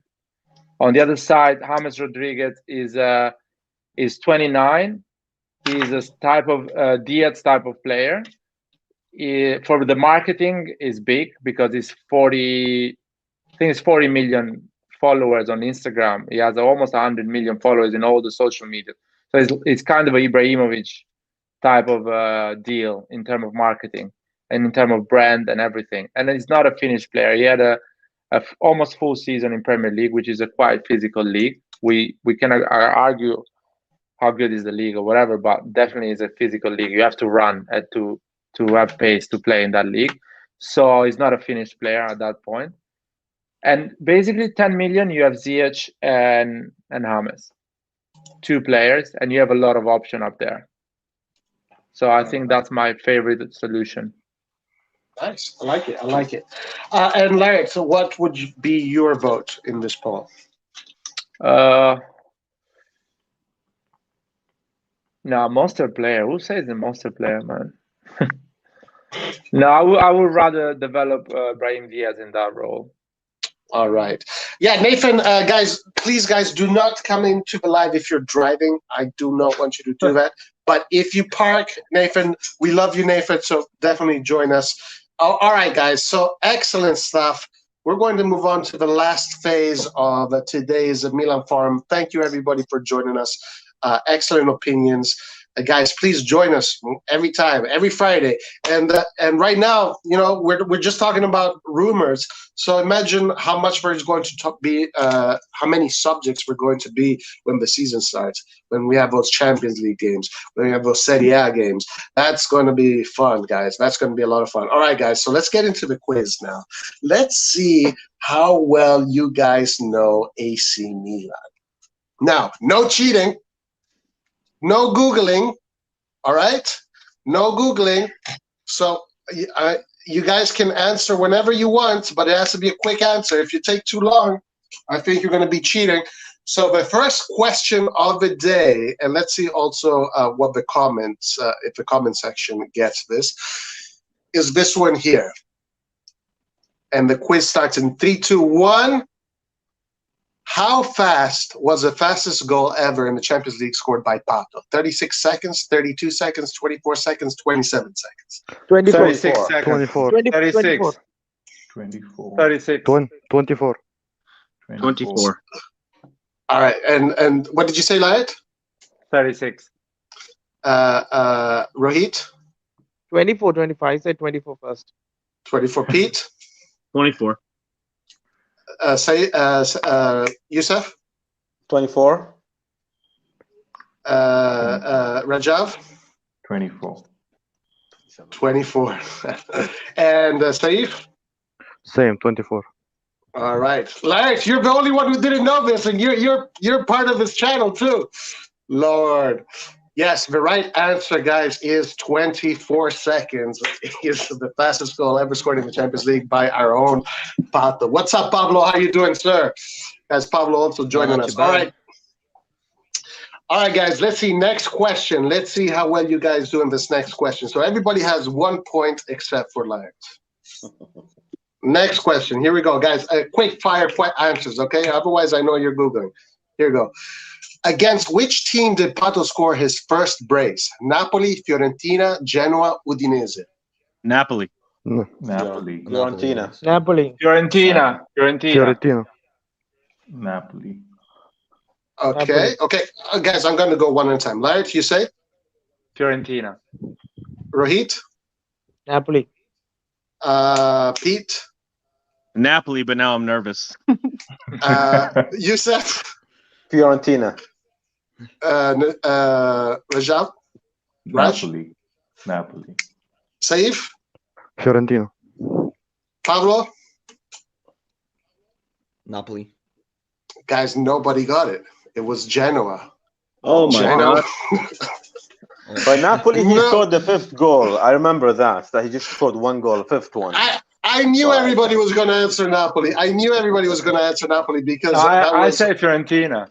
That was such an iconic match. Right. The Napoli game was such an iconic match, and I had a very good feeling that people were going to score. Okay, now this one here, guys, is going to be a little bit more difficult. So again, we're testing your guys' Milan knowledge and maybe also your age. So here we go. Let's see what you guys get. So far, everybody has 1 point except for Laird. Aside AC Milan, what other team did Oliver Bierhoff achieve top scorer of the season? Was it Ascoli, Udinese, Monaco, or Mönchengladbach? Udinese. Mönchengladbach. All right. Youssef? Udinese. Raj? I genuinely don't know. I think I'll go with Mönchengladbach. I don't even know if he played for them. I'm just guessing at this point in time. I'm going to go Mönchengladbach. Pablo? Pablo, too long, Pablo. Guys. Too long, Pablo. I think Udinese. I think it's Udinese. Rohit, Udinese. Safe? Mönchengladbach. Wow, guys. Nobody got this one either. The other team was Ascoli in Serie B. Wow. Well, but he won the goal score in Serie A with Udinese as well. No, he won it with AC Milan in 98 and in Ascoli 93. Quick question. The year before he came to AC Milan, he was playing for Udinese, if I'm not wrong, no? I think so, yeah. Yeah, he was playing for Udinese. And who was the best goal scorer of Serie A that year, Ronaldo or him? Well, that was 97. So in 97, I don't know who it was. I don't know who it was in 97. I'll check it. I want to check this one. Well, I proof checked all these answers, so I'm pretty sure. Those are the two teams where he won player scorer of the year. All right, guys. Now this one here, guys. I hope it's easy. I hope this one should be easy. So let's see. All 7 years, Milan won the Champions League. Laird. Wow. Quick. All the 7 years. No, man, I don't remember. Okay. All right, you're up. Okay. 68. You're done. It's finished. No, You're already out. You already made a mistake. Try. You already made a mistake. Rohit, next. Okay. 63, 69, 88, 89, 2003, 2007. Close. Sorry, it's 89, 90, 2003, 2007. Okay. What about you? 94. I forgot 94. Pete.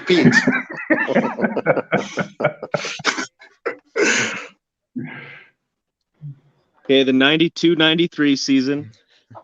Or, I mean, 62-63 season, sorry. 68-69, 89-90, 91-92,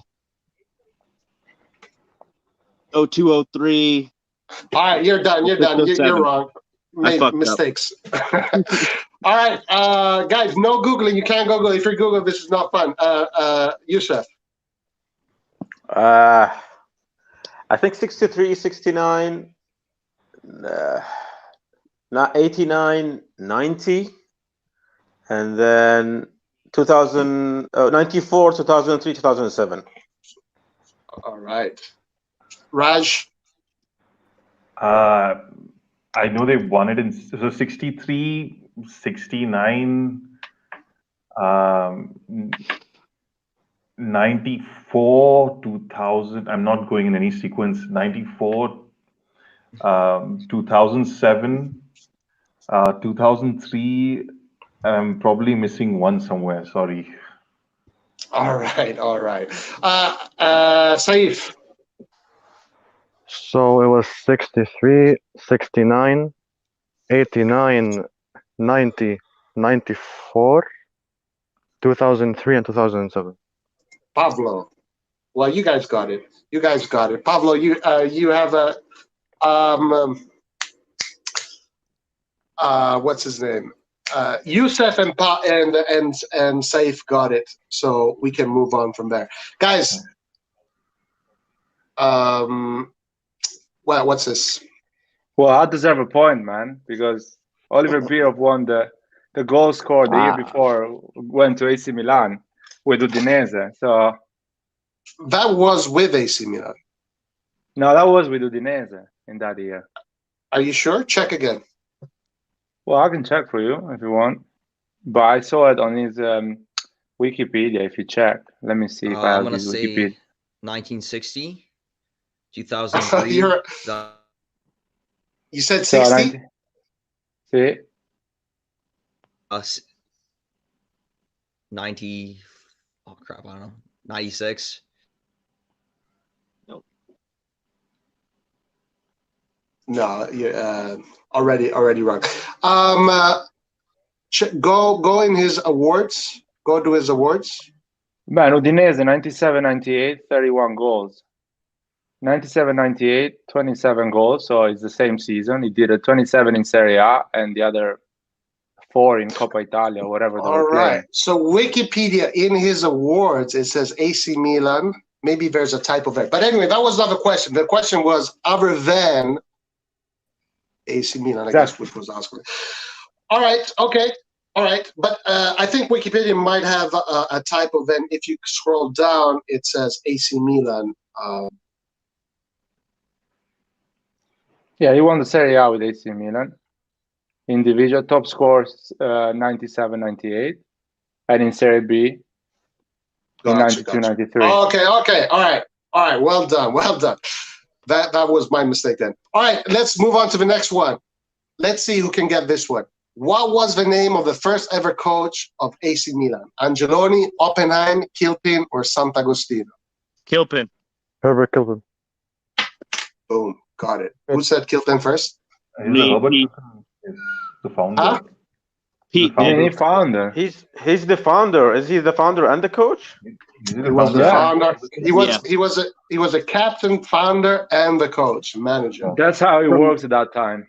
From and Nottingham, he was playing cricket as well at that time. In England. And the cricket. So football and cricket as well.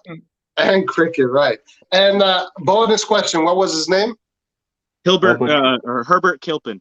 Herbert Kilpin. Pete got it. And, first. Guys, and he was English. Okay, I was the one who said his first name. Okay. First. What the? That is true. I'll give him that. Okay, Lion gets 0.5 points. I have to figure out a scoring system for this next time. All right. Okay. Let's go. That's why we have the England flag on our emblem, because Correct. He was English, and the flag of Milano, because the English presence back then, the 1800s was there. That's why we have the little English flag there on the emblem. And the red because he was from Nottingham as well, because of Nottingham Forest. Guys, we are learning about Milan here, guys. Pay attention. This is a history class in AC Milan. I love the information. All right. Okay. All right. This one at a time. Guys, I want you to answer as fast as you can. No cheating. No cheating. No cheating, guys. What year did Alberto Zaccheroni win the Scudetto? 2003, 96, 99, 95. I'm going to be the last one to say it. All right, Pavlo, what year? 5 seconds, Pavlo. If you don't say in 5 seconds, I have to move on. All right, Safe, next. Safe. I'm gonna take a wild guess because I don't think I know this question. I'm just gonna say 96.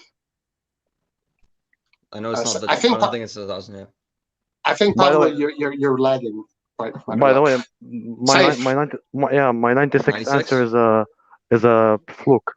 I don't know. It's just a guess. All right, Ninja, Raj. I think it was 95. Again, I'm guessing. I'm shooting in the dark. Okay, guys, these are good guesses. Youssef. I would be guessing 96 as well. All right, Pete. 96. Rohit. 99. And what about Rohit? Guys, I'm helping him. You know. The right answer. I know that that was the year that Oliver Bierhoff and all players came together. In '96, the coach was, I think, for half a season, the coach was Arrigo Sacchi, and he failed a lot. And '97 season, we were taken over by Fatih team, and we finished 11th that season. So then in 98-99 season, we appointed Alberto Saccaroni, and after 4 seasons, we won the Scudetto. I feel so stupid for not knowing the answer because I actually have a picture with him, with Saccaroni here in Kuwait because they had the winter camp here in the Middle East. I feel so stupid for knowing that. But this is the year when I started following AC Milan. They came here in the winter camp because the weather here is fine in the winter. It's fine for us. It's in mid-20s. They played a friendly match against our national team. We lost. It means Kuwait. Actually, no, we won. So Kuwait won 2-0, and Shevchenko and Leonardo were playing. Maldini didn't play because he was in a charity game somewhere in Germany. Did they play against your national team? Yeah, they did. Okay, cool. That's awesome. Yeah, that's when I started following the team. Oh man! Oh really? That's a good reason. All right. Nice. And also we have a chat being involved too. 99. We have Lucas got the Kilpin answer. Really well done. That's the wrong year, Lucas. It's not Kilpin the year. All right, guys. This one here is going to be very difficult. I please do not Google this, but I want to see if you guys know this.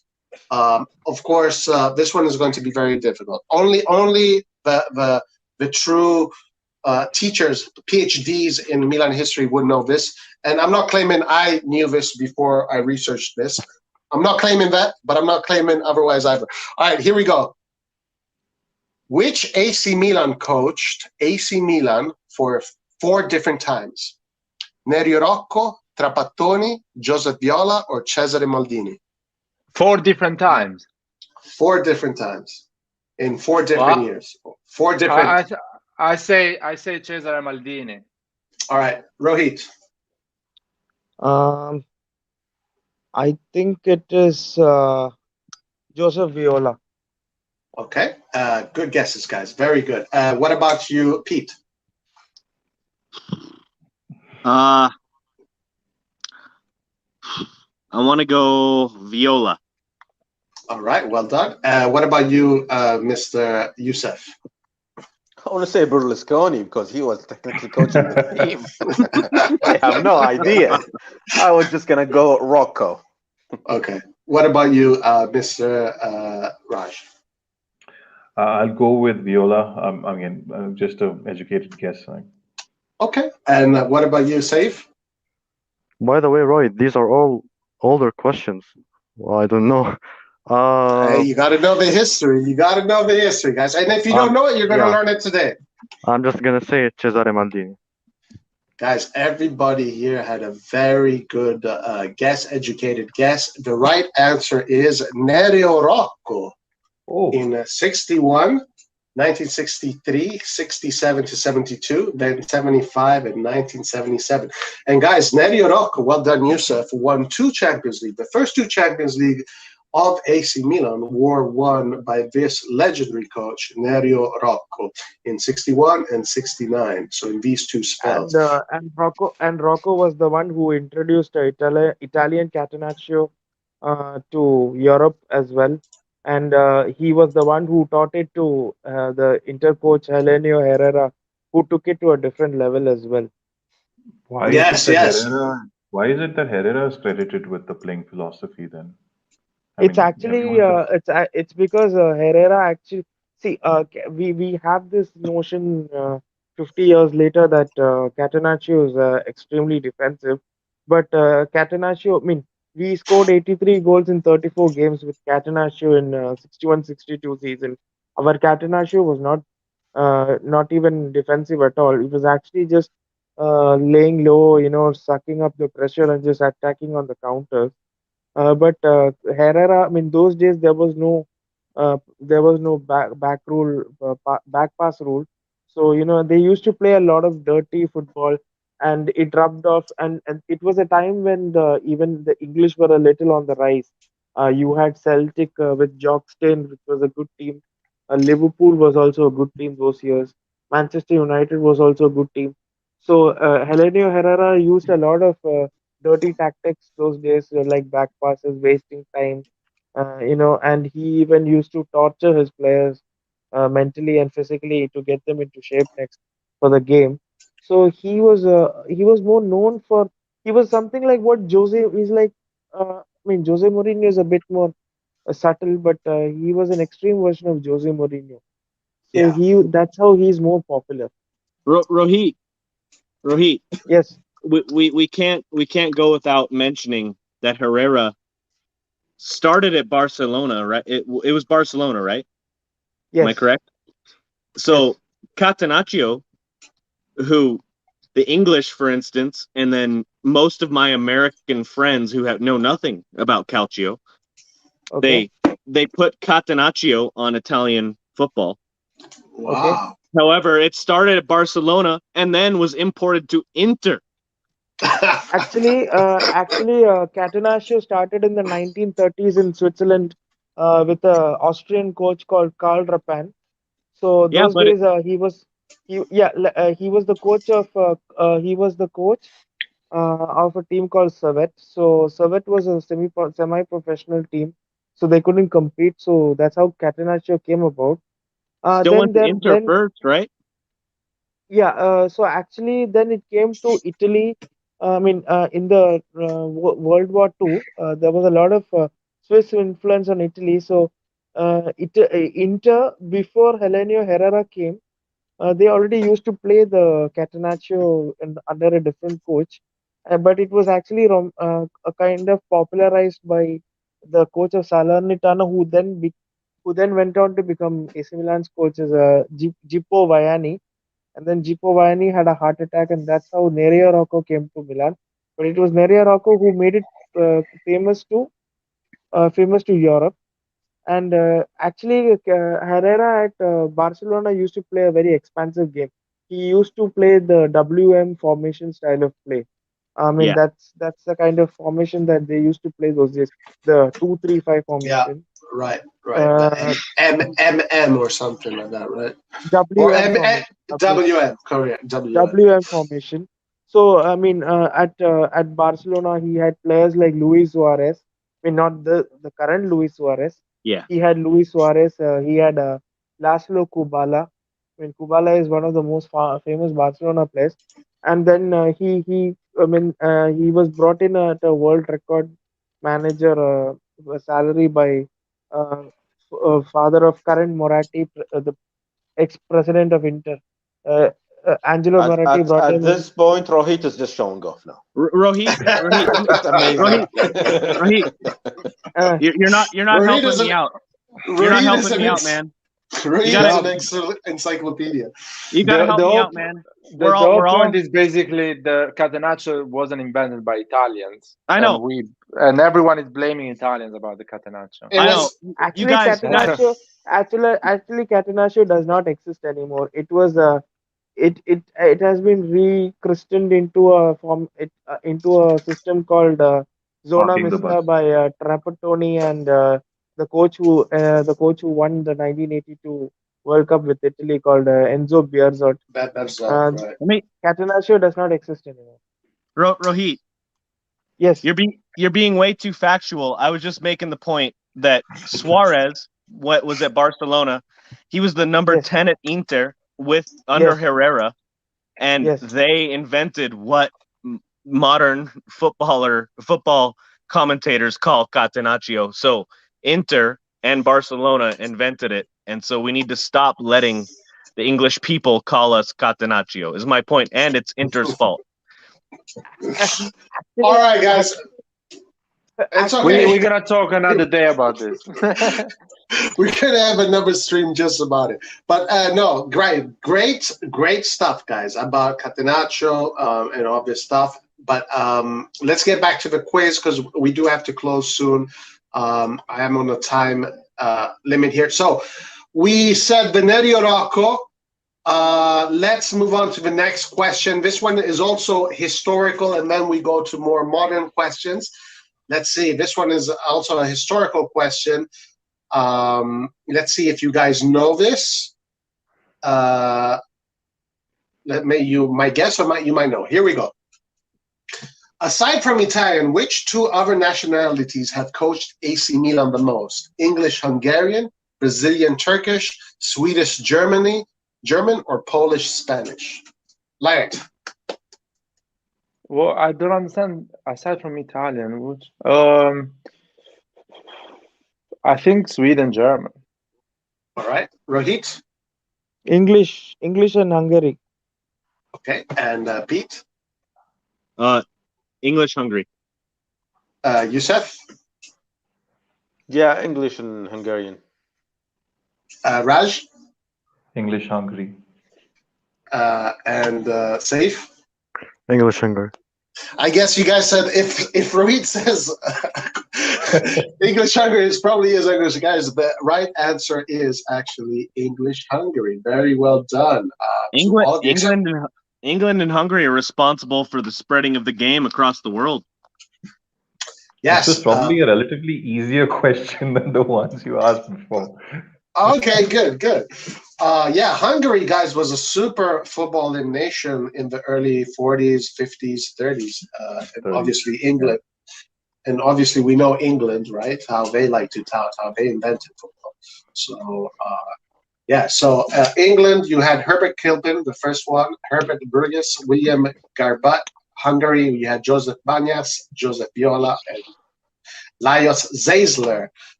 All coaches that coached AC Milan.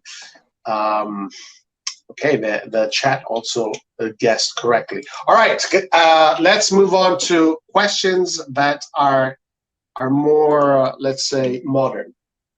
Against which team did Ibra score his first goal in his second return to AC Milan? Bologna, Shamrock Rovers, Fiorentina, or Bodo Glimt? Laird. I don't know, man.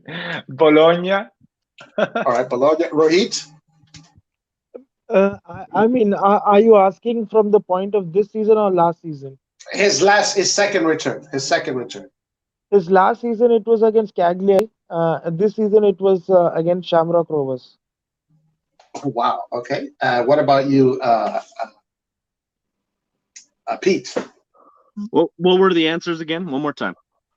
Bologna, Shamrock Rovers, Fiorentina, Bodo Glimt.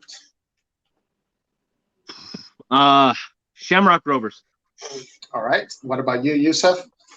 Yeah, I think he scored in the Europa League preliminaries against Shamrock Rovers. Raj? Yeah, I think it's that. The best way to do it is to basically put it into the chat because some people will say the right answer before the others. Yeah, so it's Shamrock Rovers, I think. Yeah. And Saif? I mean, the season prior it was Shamrock Rovers, but when he actually returned, it was Cagliari. I think isn't it the opposite? It was Cagliari in 1920 when he returned. But Bologna was the first game of the season. He scored 2 goals. but Shamrock Rovers was in the was our first qualifier in the Europa League. So Bologna is true for the Serie A, but Europa League, but for the whole season, it was Shamrock. No, but when he first returned, when he returned for the second time, Yeah, it's his first He goal. returned in the when he winter. returned Yeah. for the Yeah, his the first, winter, it You're was right. against Cagliari. You're his right. first goal was Kader. Yeah. I had a brain fart. You're right. So In the Cagliari has the winter. same color of Bologna, so I'll get the point because I didn't remember which team we were playing. It looked You're like actually Bologna. right. So I'll get the So- point, man. I'm sorry. Leao and Ibra scored in that game. I remember Yeah. against Cagliari. Roy, you lose all your points, man. Hold on. The first goal, according to his Wikipedia page, was against Shamrock Rovers in the UEFA Super League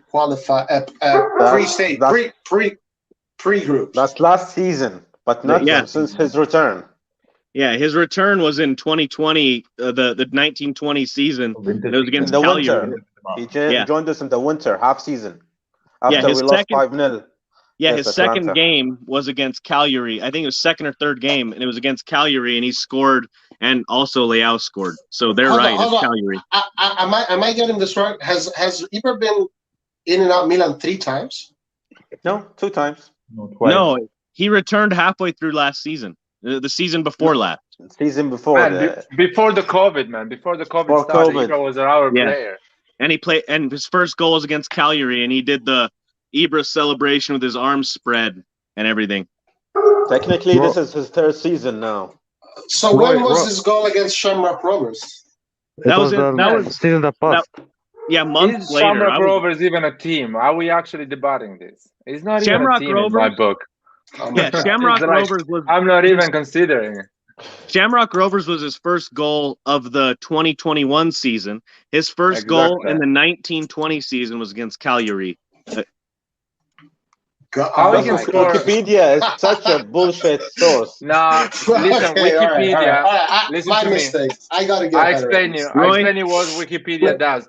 Basically, the first season he came back, he was on loan from LA Galaxy, so that's why Wikipedia doesn't consider it as a return to AC Milan. The transfer happened in the summer. Roy. Okay. Roy, Gotcha. I was dumb. I said Shamrock Rovers because that was his first goal of last season, but it wasn't his first goal back. His first goal back definitely was Cagliari, so I'm definitely wrong. I'll fully admit it. I need to get a proof fact checker when I do these next time. All right. Okay. This is one of my favorite comments, but I like this one as well. Does everyone get a point of this question? Because nobody gets a point for this one. The question is wrong, Roy. No, you know what? Wrong, Roy. I get a point for the effort. I get a point for the effort. You guys get a point for embarrassing. You guys get 0 points. You got -5 points for embarrassing. Roy, I know people. I know a couple people guessed Cagliari, and they definitely get a point because they totally bamboozled me. All right. Okay. Last question. Let's check see. the answer before you say the question, man. Right. I think I should. All right. How many goals has Jans Peter Hagwe scored for Milan? 6, 4, 3, or 5? Rohit, you go last. Say if you go first. It was 3. It was 3 goals. No, wait. No, you said 3. You said 3. Wait. Too late. No, wait. You said 3. Wait. Najar, 5 seconds. Wait.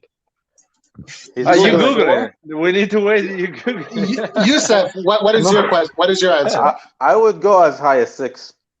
All right. He scored a lot in the Europa League. Pete? Oh, it's between 5 and 6.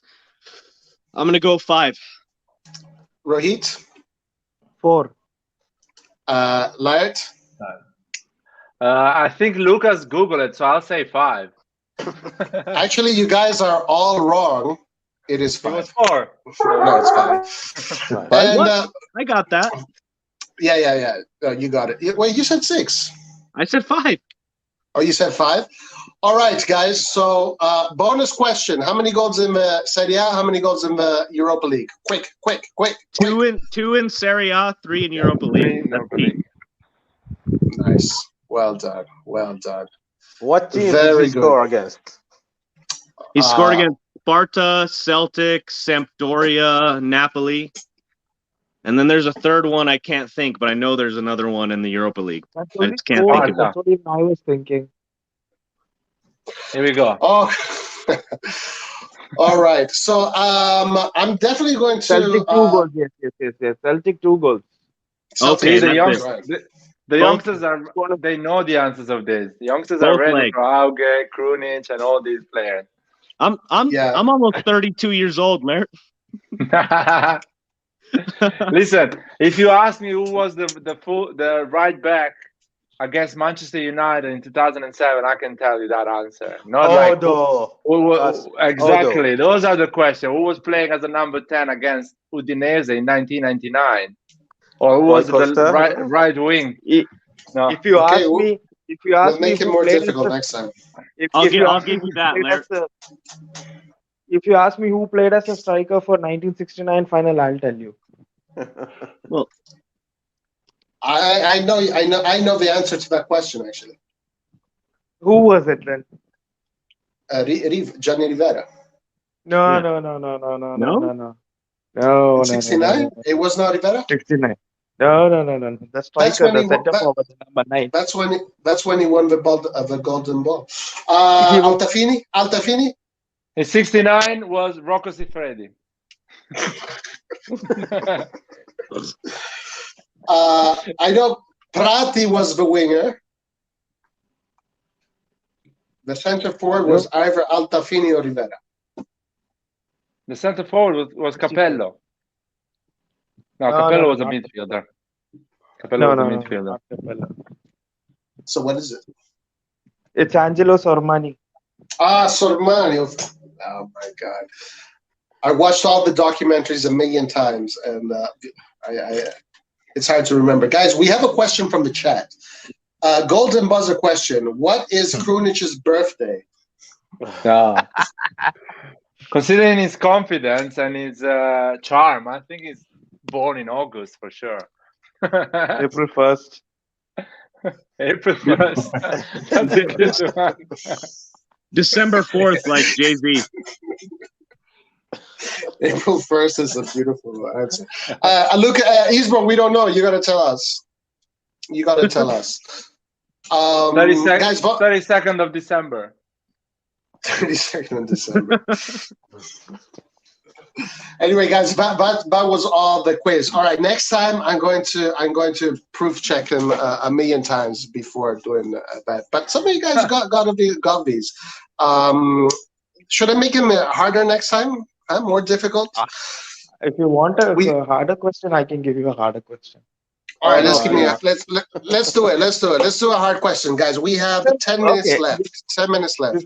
This is a simple question from a historical point of view. Okay, what was Trapattoni's nickname? What was he called as? Trap. No. El Colo. No. It's an English name. Shucks, I've read this before. The professor. Yeah. Professor. Not a professor. It's an animal's name. Cat. No. Owl? I don't know, man. He was called as the terrier. Nah, I don't know that. Because he was a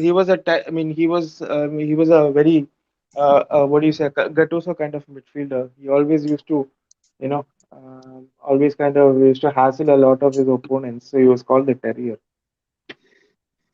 Gotcha. You guys remember the player we had in the midfield? His name was Durasu. Vikas Durasu, yes. Vikram. Do you know where he was from? Dorazo. He was good. Yeah. He was good. Indian French. Where was he from? He was a good player. I liked him. He's from France. He has Indian origins. Exactly. He was from India. Wasn't he from India? No, he was from France. He played in the World Cup final of 2006 for France. He did. Yes. Okay, here is another simple question. I mean, Lyot and Roy should be able to answer this since it's in their arc of timeline. Okay. There is a player who is a Milan flop but played for Arsenal, and it's not Patrick Vieira. Tell me who it is. Lehman. Lehman, yes. Wow, who said that? The goalkeeper, yeah, Lemon. The goalkeeper, yeah. Who said that? Who said it? Who said it so fast? I did. think Lehman. Yusuf, you said it? Yeah. Wow, that was fast. Hey, guys. By the way, this is Lyot's brother. Look at what he writes. Lyot, what are we going to do about this? Well, man, what I can do, man? My brother is an Interista. It's not my fault. Lyot, what can I say? I know my parents should go to the cinema that night. As long as he's not a Juventini, then that's fine. It's my problem, man. Everyone has their problem in life.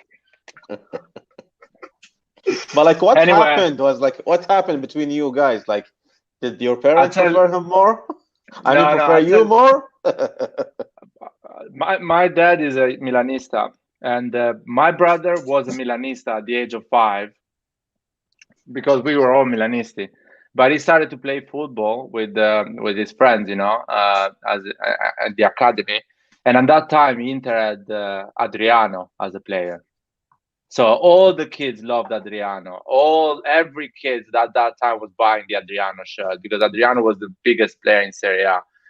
So that's why he's an Inter fan. After that, when you become a fan of a team, you stay forever, even if Cresco is playing or Vampeta or whatever other player came after. But Adriano brought the problem.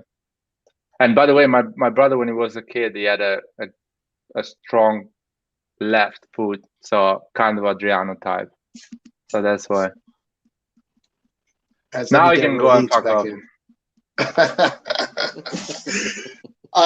Rohit, give us a tough question, guys. We have just a few more minutes left, and then we'll go with the final takes. Do you have a tough question for us? Who was impossible to answer? Oh, that kind of a question. Okay, I'm thinking. Give me a minute. How many goals did Kaká score in 2007 Champions League?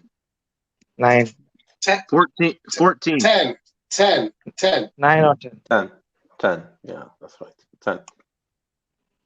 I think Lyot said 10 first, or he waved 10 first. No, Lyot was just waving. Just waving. I'm leaving, guys. Let's see. I have a question. Okay, go ahead. I mean, we know that Manuel Rui Costa was a player who came from Fiorentina to Milan and won the Champions League.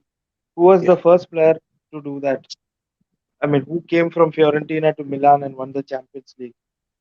Ooh, the first player ever? Very tough question. I mean, yeah. I mean, one of the players who came from Fiorentina and came to Milan and won the Champions League. Wow, a foreign player. This question is very difficult. Very difficult. Can you give us a hint in the timelines? Okay, I'll give you 3 hints. I'll give you 3 hints. Okay, the player won it in 69. He is not Italian, and he played as a winger. Let me Google it. Google it. Hold on. No, don't Google it. I think I know the answer. It is the Brazilian guy.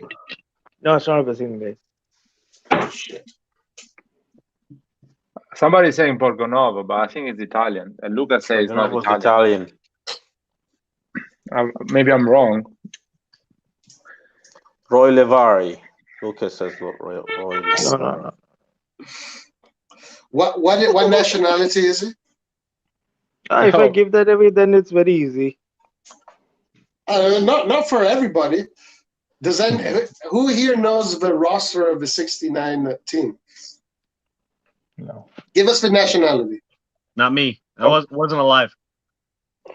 Me too. I've mentioned it in the private chat. Check it out. Good. Well done. Well, good thinking. Oh man, you know what? I don't want to even try. Okay, so it was Nordal. Nordal. No. Granoli had retired long by that time. Granoli retired by that time, and they never won a Champions League, by the way. Right. They didn't. They won something else, though. Oh fuck! This is a tough one, man. This is Krunic a tough father, one. man. Goodinson, something like that. No. Stevenson. No.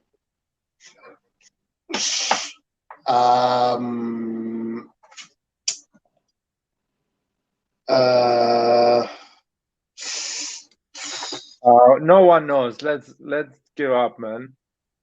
Yeah, I give up. I shamelessly give up. Let's see who's gonna get the formation for tomorrow.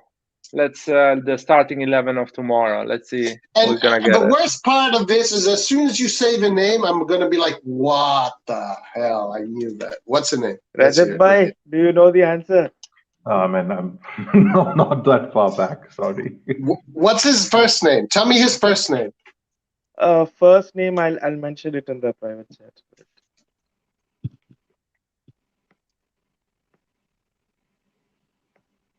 Why Lucas is sorry? Kurt. I don't know. Kurt Cobain. No. Roy just left. Oh, I'm muted. Kurt Hamren. Yes, Kurt Hamren. Wow. I didn't say Kurt Hamren, but I was muted. I did not know that person existed. Yeah. All right, let's do one more. The last one, the last question of the day, and then we'll close. Last tough one. Let's see. Anybody can come up with it. I don't know the answer. But it's just a question to everyone. Okay, go ahead. Who have been Milan's number 9s after Inzaghi and before Giroud? Can you name all of Milan's number 9s? Oof. All right. Okay, I'm gonna give it a shot. Right? Pazzini, Destro, Luis Adriano, Torres, who was Silva, who am I missing? Did I say Oliveira? No, that guy was 7. Okay, so Pazzini, Destro, Luis Adriano, Silva, Piontek, Torres, Mandzukic. Mandzukic. Kalinic. Wasn't Matri also a number 9 at a point in time? Matri, of course. Yeah. And Pato as well. Kalinic was 7. Higuain, Lapadula. Wasn't Pazzini 11? Pato. Lapadula, Higuain. Pato was 9 once. What wasn't Pazzini 11? Pazzini is 11. Yeah. Are you sure? I think so. I think so. Pete has a good question. What is it? Pete, come on, shoot your question. My question? Yes, please. It's an easy one in my mind. If you know the history. So we can all have a win before we go for the weekend. Awesome. What nationality was the first foreign player to play for AC Milan? Oh. English. It had to be English. Nope. What? I think it's Hungarian. Uruguay. Swiss. Yep. Swiss, did you say? Yeah. Okay, so let me break it down for you guys. It's actually really ironic, and you can use it on Twitter against our Inter foes. Okay. So basically, AC Milan when we started, there was a perception that we hated international players. We only wanted Italians, right? And so, I understand now, Roy. So, and right, and so it's really funny because all of us here on this chat right now are all from different backgrounds, which is awesome. But Internazionale started because they wanted to bring in international players, right? Yeah. However, the first team in the city of Milan to bring in an international player was AC Milan, ironically enough. So they splintered off because of that difference. And that first player was Swiss. And he was a friend of the coach or the captain at the time, I think. I don't remember his name, which is probably something we should know, but he was a Swiss player. Wow. So we're better than them even in their the most core fundamentals. That's basically what you're saying. Yeah. Their foundation is a lie. Exactly. Andrea, are you hearing this? Are you hearing this, Andrea? Are you still here? That was amazing. Well, guys, listen. So this brings us to the end of the Milan Forum, guys. Thank you, everybody, for joining us. This was a great conversation, guys. Every Friday, Milan Forum. And thank you so much, especially to Rohit and Rajab, because I don't know where you are, Youssef. Where are you, Youssef? I am in Kuwait, and it's 2:50 in the morning. Oh, okay, so you too, guys. Thank you so much for you guys, because I know it's really late where you guys are at, and maybe I will try and figure out a way to make these earlier. So everybody, thank you so much for joining us, guys. If you have one last thing to say, this is your time to say it, and then we're going to close. Let's start with you, Youssef. Go ahead. Anything? Oh, nothing better than Forza Milan per sempre. Yes, sir. Forza Milan. Rohit? I just hope we win tomorrow. Yes, tomorrow, guys. Are you guys what? They're streaming the game on YouTube tomorrow, right? Nice, right? Yeah. Nice, on Nice's YouTube channel, they're streaming the game tomorrow.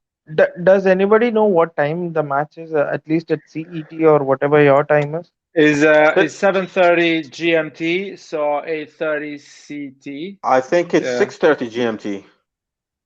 No, it says GMT, 7. So that would be 12. It says 7:30 here, but that would be I'm 11 wrong. o'clock at our place, right? 12, no? We're 5.5 hours ahead of GMT. 4.5 hours, right? 4.5 hours. Yes. I can listen. I can find it for you. Let me check 1 second. So it's better. I'll Google it. 1 second. Because it's 9:30 our time, we are 3 hours ahead of GMT time. Here we go. Okay. It says here. 1 second. Here we go. We have it. So, can you see the timing?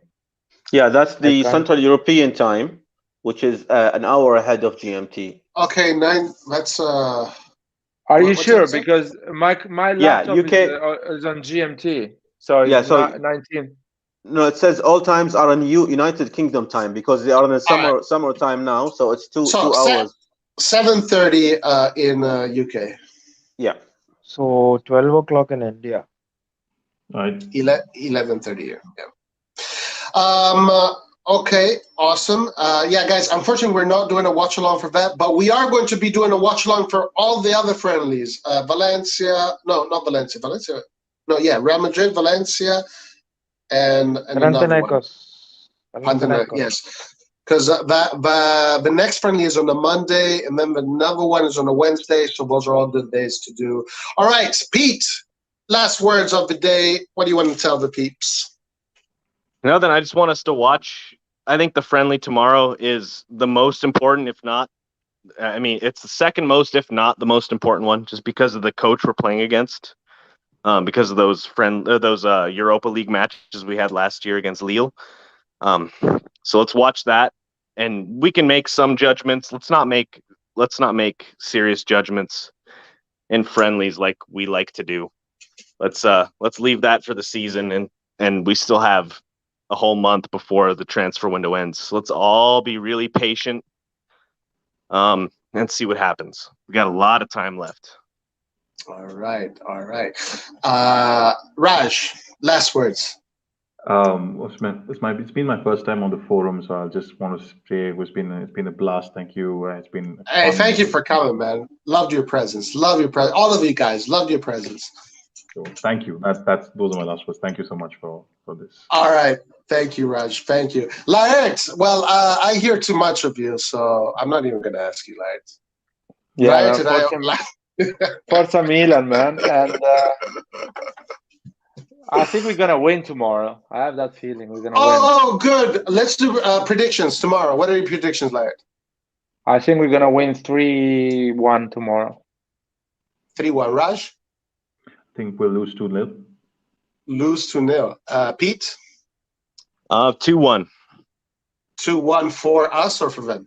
For us, and I think their one goal will come in the second half, and we have a lot more subs in. All right, Rohit? 2-1 for them. And Yusuf? Yeah, we're gonna score, so I'll say 3-1 for them. Okay, I'll say something different. I'll say penalties. We go to penalties. Because in the friendlies, they don't do the overtime. They go straight to the penalties. All right, guys. Thank you so much, everybody, for joining the Milan Forum. Guys, please like the video and all that good stuff. We will have Red and Black Sundays on Sunday. So if you guys are available, join us there on Sunday for that live. And we'll probably have a lot to talk about on Sunday since we're going to see the game. So if you guys are available, that's also open line discussion on Sundays. You can join that. And other than that, guys, Forza Milan per sempre. Everybody, thank you very much. We will see you next time. Arrivederci. Ciao. Let me get the video going here. And all right, here we go. All right, guys. Ciao. Next time. Ciao, ciao.